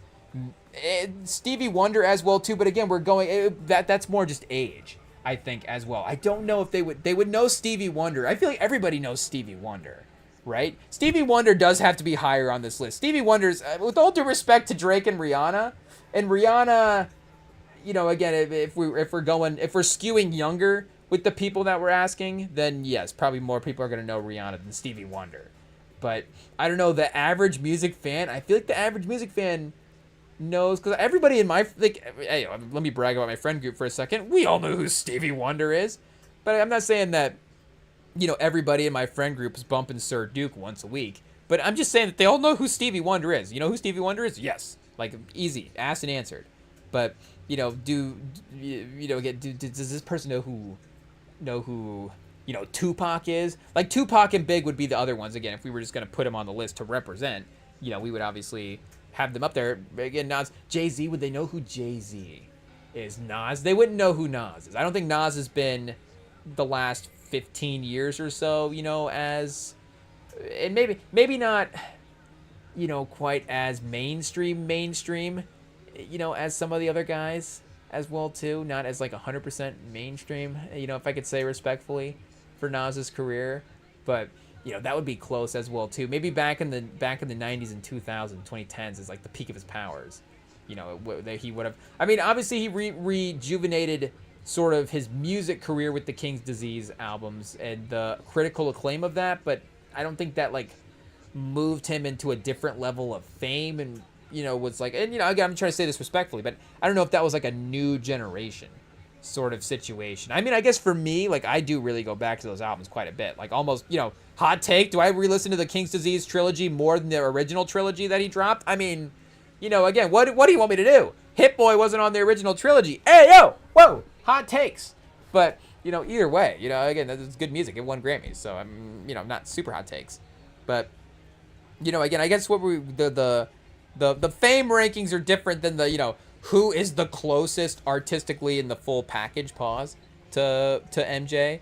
But, again, I guess that makes sense that nobody, even in his style, has done the Kobe to Michael Jordan thing, where nobody else is a top 10 guy, basically doing the MJ path at this point. Or just, again, having that sort of career as well, too. Like, Timberlake not in the top 15. I think we have to maybe get top, is Timberlake a top 30 most famous artist of all time? He did do a Super Bowl, so that does have to count for something. But, Stevie Wonder did a Super Bowl too, right? I'm pretty sure he did at some point. I guess it might have been him as part of a group, but I'm pretty sure did Stevie Wonder perform at the Super Bowl? Let me see what happens here. Yes, he did. Miami 1999. He performed in the celebration of soul, salsa, and swing, performing hits like Sir Duke and You Are the Sunshine of My Life and I Wish, alongside Gloria Estefan and Big Bad Voodoo Daddy. So we'll be back firing up the 1999 Super Bowl halftime show right after this. But, hey, yo, shout out to, again, Stevie Wonder top 10, I think, if we had to redo the list over Freddie Mercury. And honestly, again, Stevie Wonder, Frank Sinatra is tough. Stevie Wonder, do we move Stevie Wonder up to 8? Hey, yo. Taylor Swift over Whitney Houston is a little hurtful as well. I don't think that is totally wrong. Again, if we're, I guess that's tough, chat. You know, we were looking at those all-time album rankings the other day where, you know, the Bodyguard versus what that Taylor Swift run as well. Oh man. Hey yo. Ooh, chat. That's a heavyweight battle. Do we have to do that? This might have to be a series. I don't know if we're qualified to do this series, but since we thought of it, I mean, we might have to be the ones. I don't know, you know, I don't know why I immediately thought of Bomani Jones about this, but but he's been doing on his pod like a series of musical episodes. As with the musical episodes, he's been singing out a lot of his takes on something. He'll be like, I think that Jimmy Butler should get traded. But no, actually, he's been what do we say? Hey, yo, I got distracted there. I was like, what are we doing? But I don't know why we're singing so much this episode, chat. Chris Brown has, I guess, got us inspired. Hey, yo. It is what it is. We're like, I guess, obviously, our voice is as good as Chris Brown's. Hey, yo. It is what it is. But what are we saying here about... he's been, you know, obviously he's been around longer. Bomani Jones a little more equipped to talk about some of these topics, but you know, it is what it is. We can't lie and say that we were there to see, you know, the 90s run for Whitney Houston live in person. So, you know, it is what it is. We can do the best research that we can. You know, we can throw our Bodyguard DVD in the DVD player and run it as many times as we want, but you know, does it even it might not even work at this point. I don't know. We might have to go get a new copy. But hey, yo. But either way, you know, again, we can't say that we lived it for the moment, but I can't imagine that it was, you know, too far off from what we were seeing in terms of fame, you know, hype level. Again, post Body. I mean, a movie album combo. Again, what Taylor, you know, that tour was pretty. I mean, make no mistake, it was pretty crazy. As well, too, was it the highest grossing tour of all time? You know, what do we got to adjust for inflation? I don't know. But, you know, again, to have the third highest, to have a top 5, top 10, whatever selling album of all time, depending on however you do the numbers. But, you know, whatever way we were looking at listed, it was third. I want to say the third highest selling album of all time. Like, maybe one, you know, what was even the Taylor Swift didn't even have one. You know, I guess no disrespect, but that does show you something as well, too. There's a difference between a crazy first week and obviously, you know, the Bodyguard, again, was big in the moment, pause. But like I said, I guess the Bodyguard DVD probably doesn't go into soundtrack sales. But, you know, again, I would buy the soundtrack, right? So, you know, hypothetical sales is another thing, but best-selling albums of all time. But, you know, again, it's that year-to-year buying power. Where it's like Michael Jackson's Thriller. Like we're saying, you know, every year people have to buy that album. It's great. I'm not saying that Taylor Swift won't get there at some point. And again, obviously, some of these albums, 70s, 80s, 90s, like there is just like 82 is just objectively longer than what, you know, whatever Taylor Swift, you know, 2012. Like, you know, just objectively more time to sell way more albums. But regardless, you know, I don't know, the what do you say, the trending is the same way.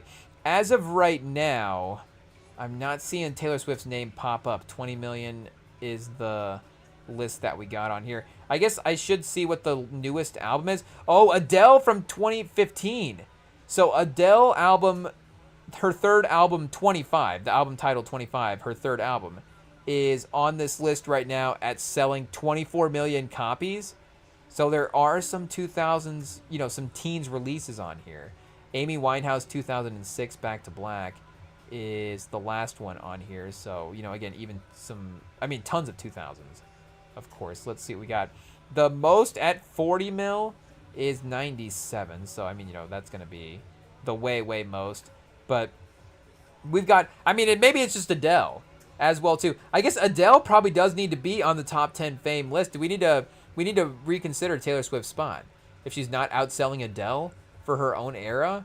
Because Adele 2011-21 is at 31 million copies right now, same as, you know, the Beatles album, same as a couple Celine Dion albums, you know, late 90s.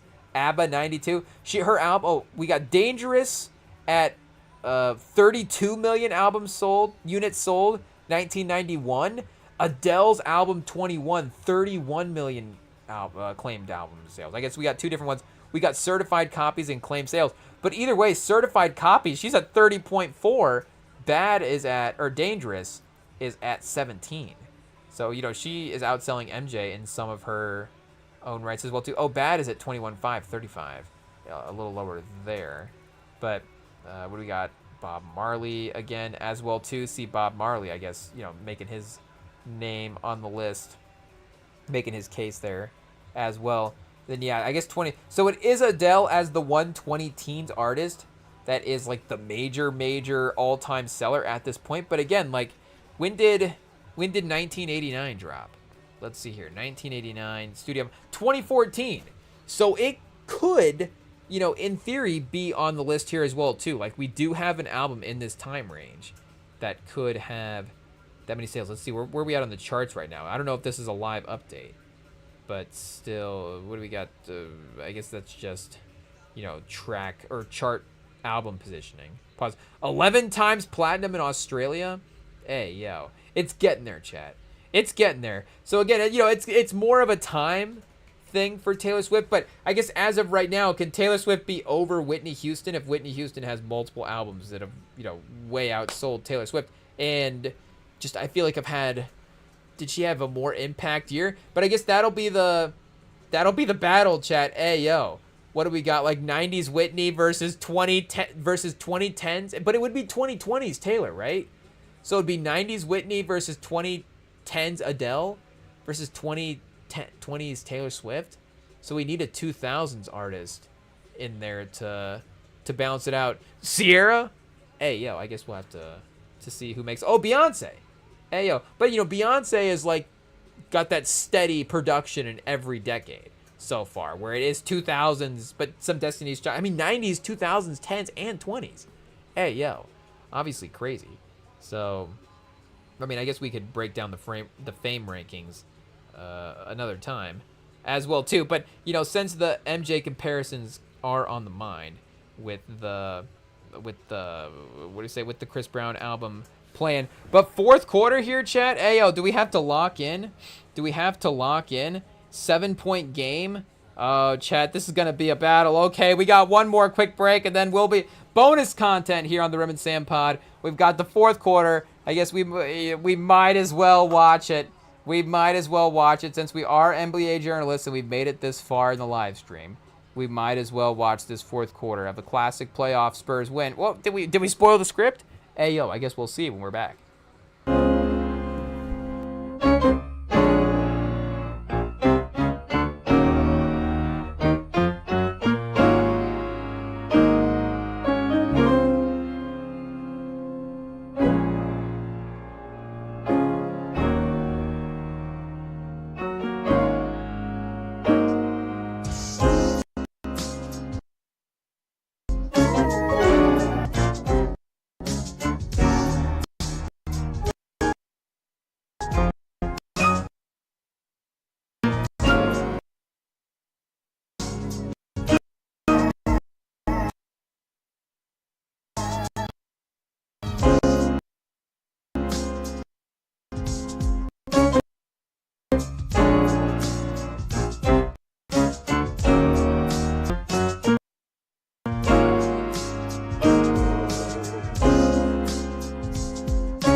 All right, chat, we are back, and did we go to break intentionally to listen to the Tank track?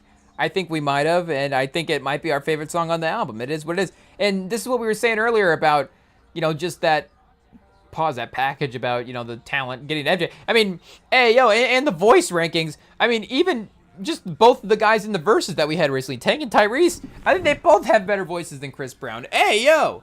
It is what it is. But again, Chris Brown dances, so he's close to MJ, I guess is basically the best.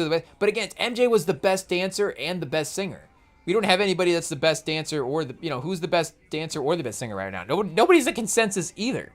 I guess Tyrese is not dropping music. Hey, yo, consistently. Is he? When was Tyrese's last album?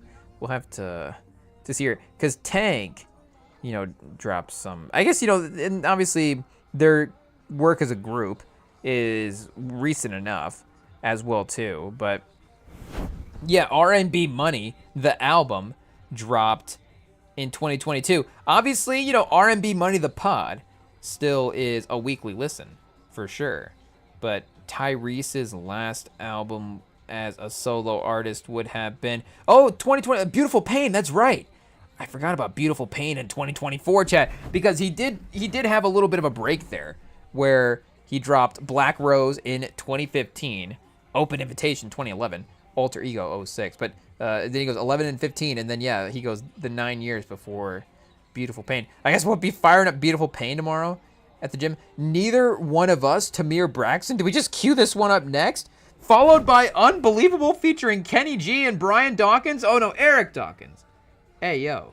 But let's just throw this one on. I guess we just queued up two Tyrese tracks in this Chris Brown album run.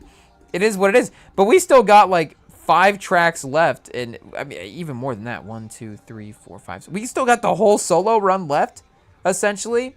I mean, this album might outlast the Spurs Timberwolves game.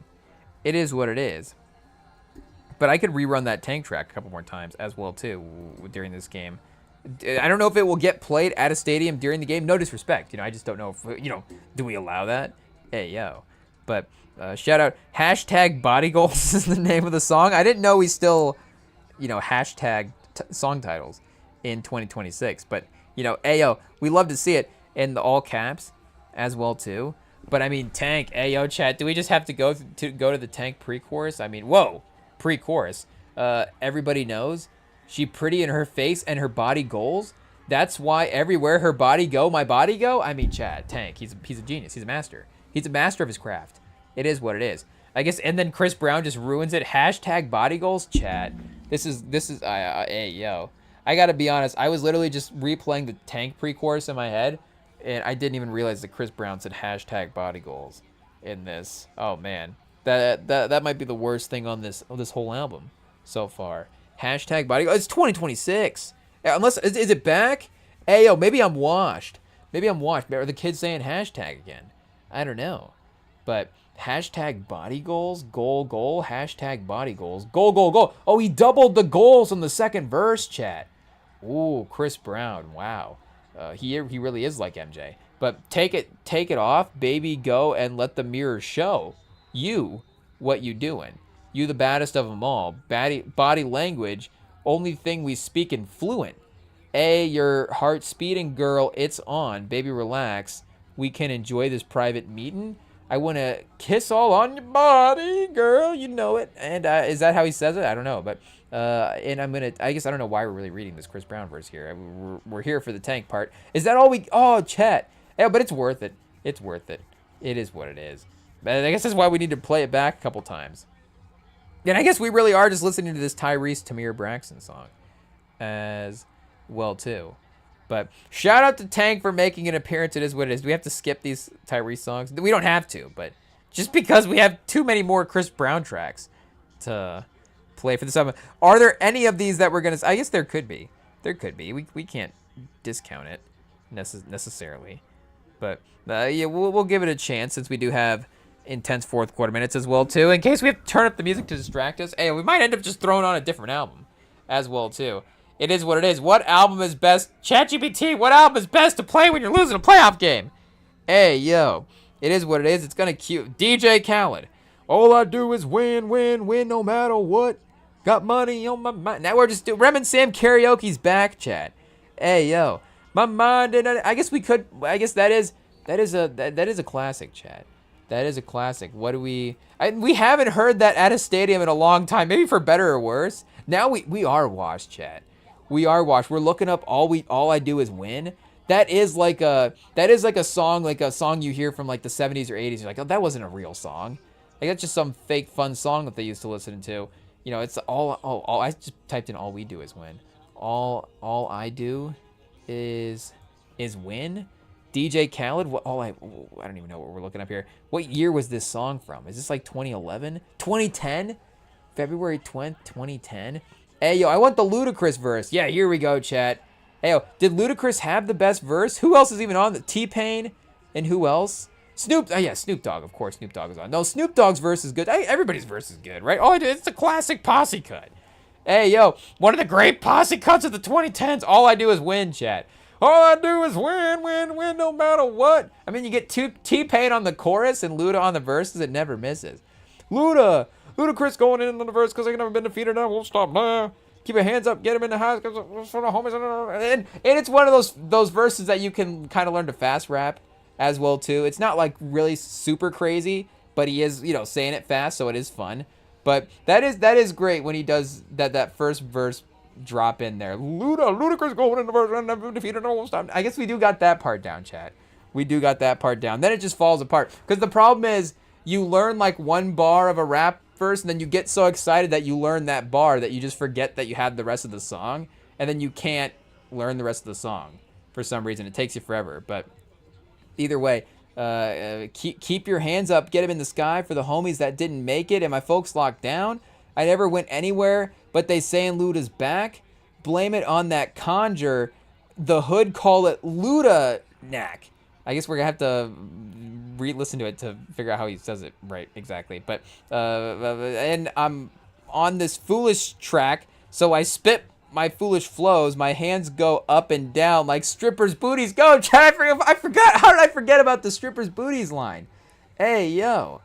I guess bring back Sexy Red and Glorilla for the verse, chat, for the verse. Because this is something that they would rap about is all that we mean, right? Just this is what they would rap about on a verse is all that we meant. But shout out to their rapping abilities. But my verses still be serving. Hey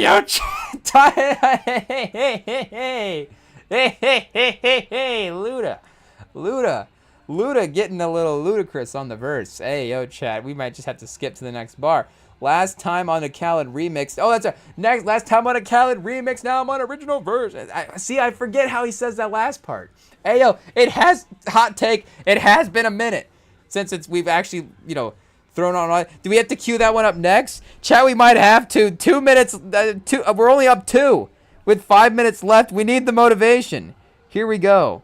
All I do is win. If anybody can motivate this team, we need, we got Greg Popovich breaking down the film. We just need DJ Khaled to bring us the motivation. Hey, yo, we need his motivational. I'm going to have to mute because I'm going to turn this up real quick. I hate to do it, chat, but we can't risk the copyright. With the YouTube's be locked in on all I do is win. We know it.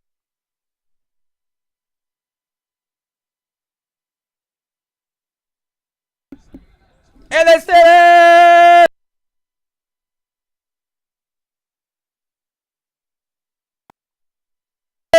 Win! Put your hand. If you don't know, won't stop now.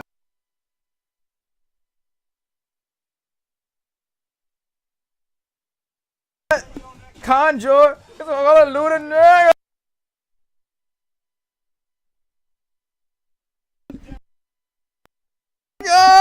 Watch it. Hey, yo, we're falling now. I guess it's timeout. We're playing at the wrong time. Can we get our Spotify hooked up into the stadium, chat? We need our Spotify hooked up into the stadium to motivate the team. Hey, yo. I mean, Luda's got us hyped. So if Luda can get us hyped, I'm sure he can get the Spurs team hyped. T-Pain on the hook, chat. Hey, yo. This is going to be like us as an old man, chat. This is a throwback right here. DJ Khaled. What do the kids know about DJ Khaled? Hey, yo. I mean, this is going to have me throwing on God Did after this, chat. After we win, hey, yo. God Did? Who? Some of you hove talking about cooking on the stove? Hey, yo. It is what it is. Clean as a whistle when I pulled out it. I didn't even know we could try to do who are we even trying to? Rick Ross, chat. Hey, yo. It is what it is. I guess YouTube probably already took us down for jamming out too much. It is what it is. But if we went down to all I do is win, pause. Hey, yo. I guess it was worth it. Do we have to? Let me check real quick. Let me just make sure that we're still live. Hey, yo. YouTube might have said that's too much. That is too much. I think we're still good. I think we're still good. Okay. So I guess we can rap along to all I do is win on the live stream. We did figure that out. Do we have to keep going? Hey, yo, I guess we didn't get to the Snoop first.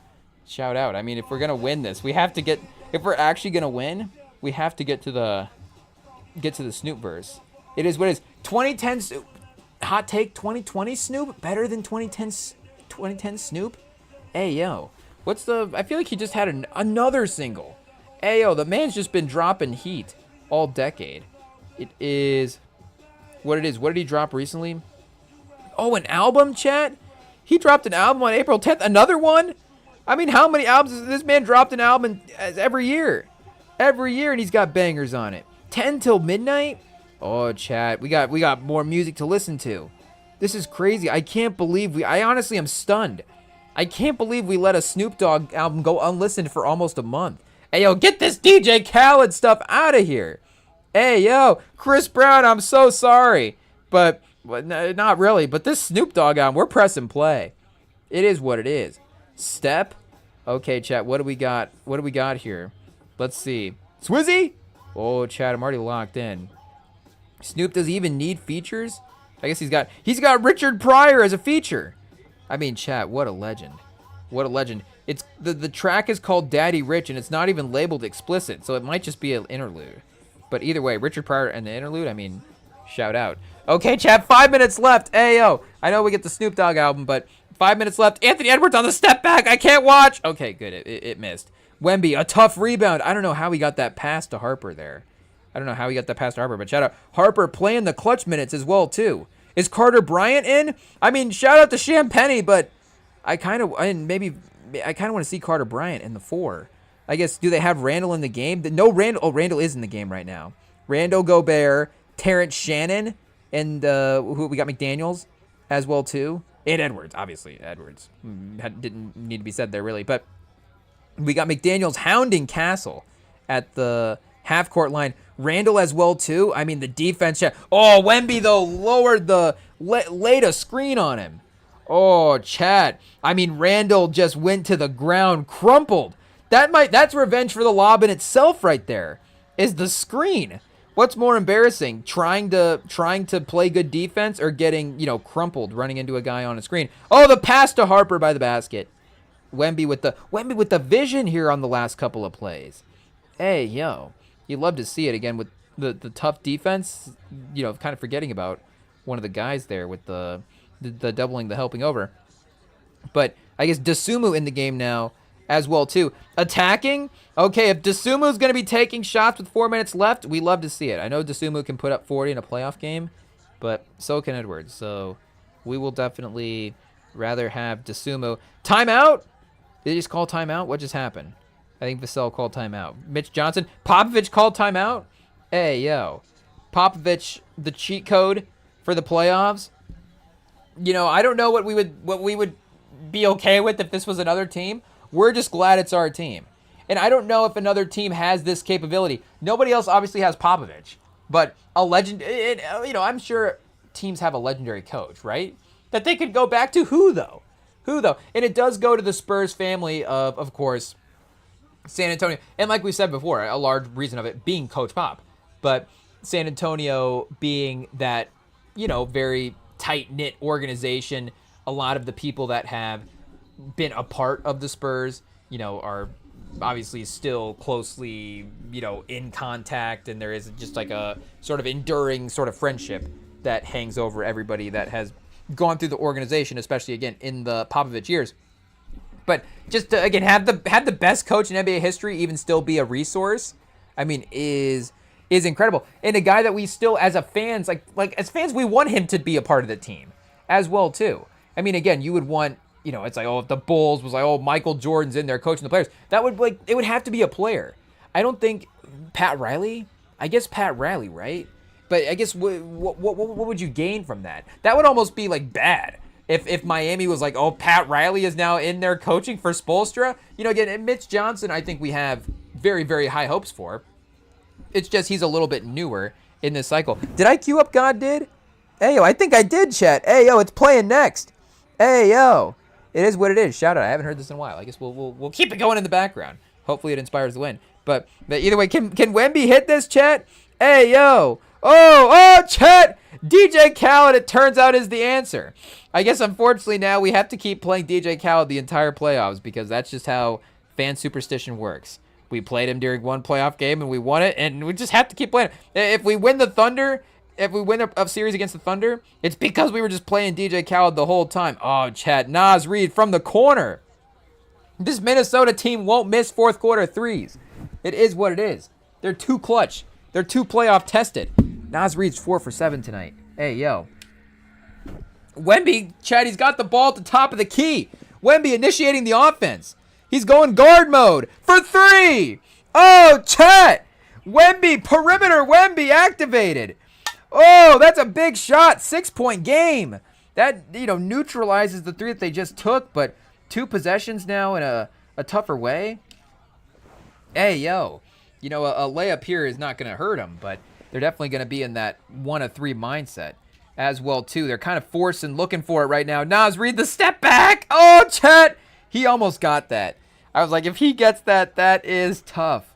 But no, it just goes off the back of the rim. Pause. So Castle now. Edwards on him. Ooh, Castle kind of turning him around a little bit. I think. Oh. Edwards. Edwards, Chad. He's calling for the review because he did knock it loose. The good defense forced it out of bounds. But I think, are they going to go for the review here? 2:36? Are they going to use a timeout? I mean, if Edwards is that confident, I guess it is what it is. But I don't know. I thought Castle, that's unfortunate. I mean, is that not a foul on Edwards? Hey, yo. I mean, I guess if you wrap him up by the shoulders and drag his arms down, then yeah, he's probably going to lose the ball out of bounds. Hey, yo. Again, this is Rem and Sam bonus time. This is Rem and Sam fan corner. Hey, yo. It is what it is. Rem and Sam biased corner. Hey, yo. We're just going to be rooting for the Spurs unashamedly here in the last 2.5. But, again, I feel like that is, you don't give Edwards the foul, but you give the Spurs the ball. I feel like that's the good compromise there. Like, I don't need Anthony Edwards to get a foul there. I mean, I'll take it. I'll take it as a Spurs fan. Pause. But I feel like the good basketball moral compromise is, Edwards getting a little physical on the defense, knocks it out of bounds. Maybe it did go off a Castle, but maybe the physicality crossed a line where you don't have to send Castle to the free throw line to get free throws, but you do get them to, they do retain possession, and Edwards doesn't get that extra foul as well, too, which is, again, important with 2:37 here. Wemby with 37 tonight. So we did say we were looking for a classic game with a scorer, chat. Hey, I guess we got the box score pulled up, but I don't want to peek at the ESPN because it's going to spoil it. It is what it is. Carter Bryant is 2 for 2. So maybe that move was good. But Wemby with the takeover mode. Edwards with 29. Oh, chat, this is it. This is it right here. This is going to be, I mean, even if the Spurs lose, it's already going to be replayed. So it doesn't matter what the result is. We're already in classic game territory with 2.5 minutes left. We just need to close it out. We just need to actually close it out. If Wemby's getting perimeter threes like that, then, I mean, again, the ceiling of this team is incredible. I mean, that shot, hey, yo, when have you practiced that shot? But that shot, you can, hot take, you can get a Wemby 28-foot 3 from the 7.5-foot guy whenever you want in the last 2.5 minutes. So I don't know if you'd want to run that, all the time in the playoffs, but when he's confident there, I guess when he's going for 40, it is it is a good play. Is this the he's a man in the playoffs performance now? He's a man. He dropped 40. Oh, Randall going to the basket. Just Wemby, the defense, the help defense, just forced the pass into the corner.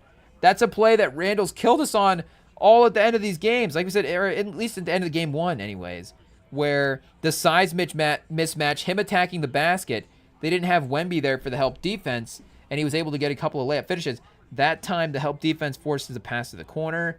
They're not able to get the bucket. See, that time they commit to attacking. McDaniels was the one in the locker room saying that, you actually have to not be afraid. So you see him swooping in there that time, and it does pay off. It is a 4-point game, so, chew a little clock as well, too. Fox has been a little absent here the last couple of minutes. The double getting a little tough for him there. Randall, can he get by him? The crossover. Oh, he's got him spinning, Chet. He's got him spinning, and one. Not quite an and one, but, he was cooking there. He had him with the dribble all over the place. Whoa, it is what it is. I guess, I do definitely judge announcers less for just saying random stuff because, Stan Van Gundy, when we turned on the start of that Knicks-Sixers game, was just all over the place with what he was saying. And it's like, well, I guess, it does happen. It does happen. You do stumble into things, and I guess, I don't know if Stan Van Gundy can just be saying pause like every third sentence, but he was on fire to start the game. It is what, sometimes you're just like, am I hearing this wrong tonight? Or it's just the way that the way that the sentences are being formed. Like, sometimes it just is perfect for how the night's going. And, I don't know, was it Ian Eagle on the call there? I don't know I think maybe Ian Eagle's on the call. No, who's on the call right now? I don't even know. But it turns out if you talk over it, you don't know who's on the call. But, Naz Reid tripping himself up on the crossover.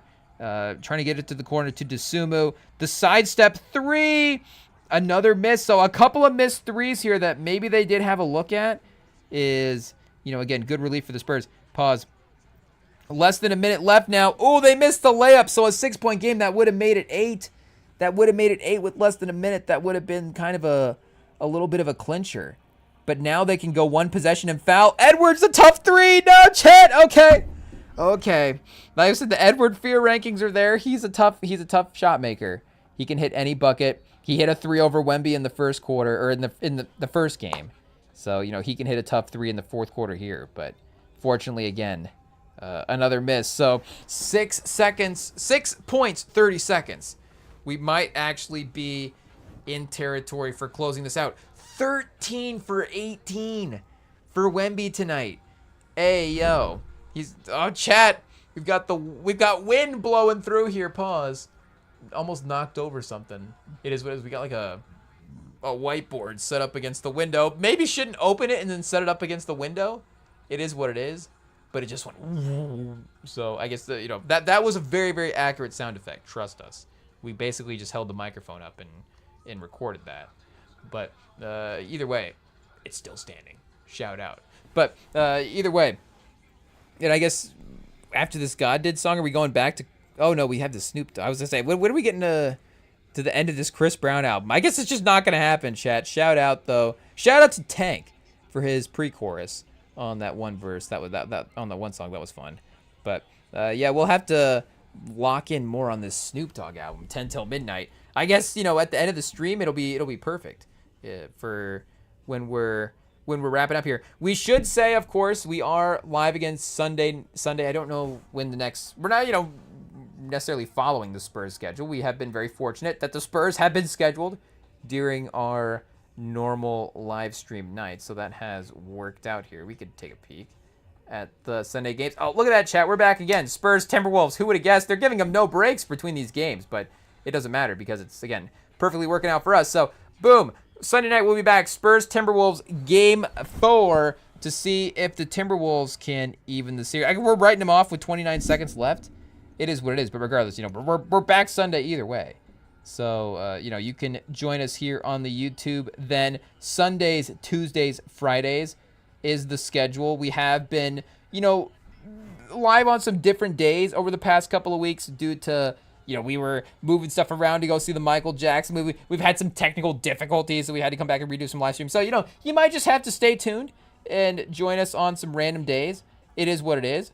But we will be here. We will be here, more often than not. Ayo. And if anything, regularly scheduled programming, like we said, Sunday, Tuesdays, Fridays is when we are hanging out. So I'm sure the league knows. It's why, they're making sure that we get the Spurs games when we do.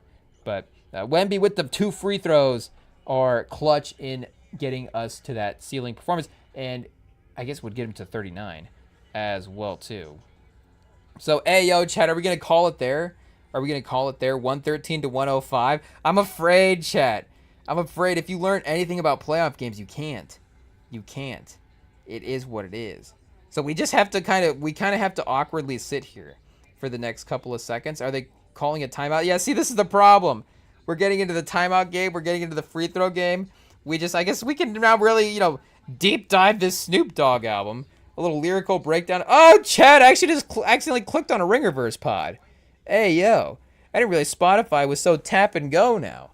I thought you had to click on that, pause. Hey, yeah, okay. Wait, what were we listening to? Let's get to this Richard Pryor track on this Snoop Dogg album. This is the most all over Spotify we've been, pause, on an album. Okay, what do we got? A doorbell? Yeah, it's just like a 13-second interlude. Ayo. Is there any good place in the world? Yes, sirree. I know it is. Right here in my pocket. Okay. Stop counting my pockets. Oh, Chet. Snoop Dogg. He's always got a particular spelling on some of this stuff. It is what it is. OG to BG. Hey, yo, Chet. I'm already in. An October London feature later on as well, too. Ooh, we love the stats. Winner, best game 3, goes on to win series 73% of the time. I guess unless it's round 1 of this year. Hey, yo. But either way, that would be a good advantage. And like we said, flipping the series, back-to-back wins against the Timberwolves, impressive. I'm looking at the record right now for the Timberwolves. The Timberwolves aren't even a 50-win team on the year. But, obviously the injuries that they've had and their playoff success they've had over the last couple of years make them a more terrifying opponent than that. But 62 wins to 49 wins, there is a little bit of a regular season discrepancy between these two teams there. Oh, and see what we mean, chat? See what we mean? A crazy corner 3. Now all of a sudden it's a 5-point game. You absolutely have to hit your free throws here. Is this Wemby again getting fouled? I mean, are they going to call a foul? Hey, yo. I guess you can just throw Wemby to the court within the last 20 seconds. I didn't know that was part of the rule book. Hey, yo. The best player on the other team, you're allowed to throw him to the ground when he gets to the ball on the inbounds? Oh, man. Who was that? Randall, ejection! Get him out of here! Hey, yo. What do we got? Wemby's got to go to the sideline for some for recovery? Hey, yo. I think they might be reviewing for a foul. Chat, see this song kind of slaps. Hey, yo. I mean, I'm sure... Yeah, obviously, we could do a versus Snoop Dogg versus Chris Brown. That'd be a little bit different. But I think in the new album drop, did Snoop get him already? Hey, yo. It is what it is. Stop counting my pockets. This is a vibe, chat. This is a vibe. And, of course, shout out to Big X The Plug as well, too, who dropped that album earlier this year with his group, 6WA, which I believe is just the album title as well, too, if I can look that back up here. But that's got, those NWA, I mean, literally, 6WA, but at very, NBA. Oh, see, I clicked on the song instead of the album. We are just all over the place tonight. Hey, yo. This is crazy. Okay, we got to go back to OG to BG because that was the next song after Stop Counting My Pockets.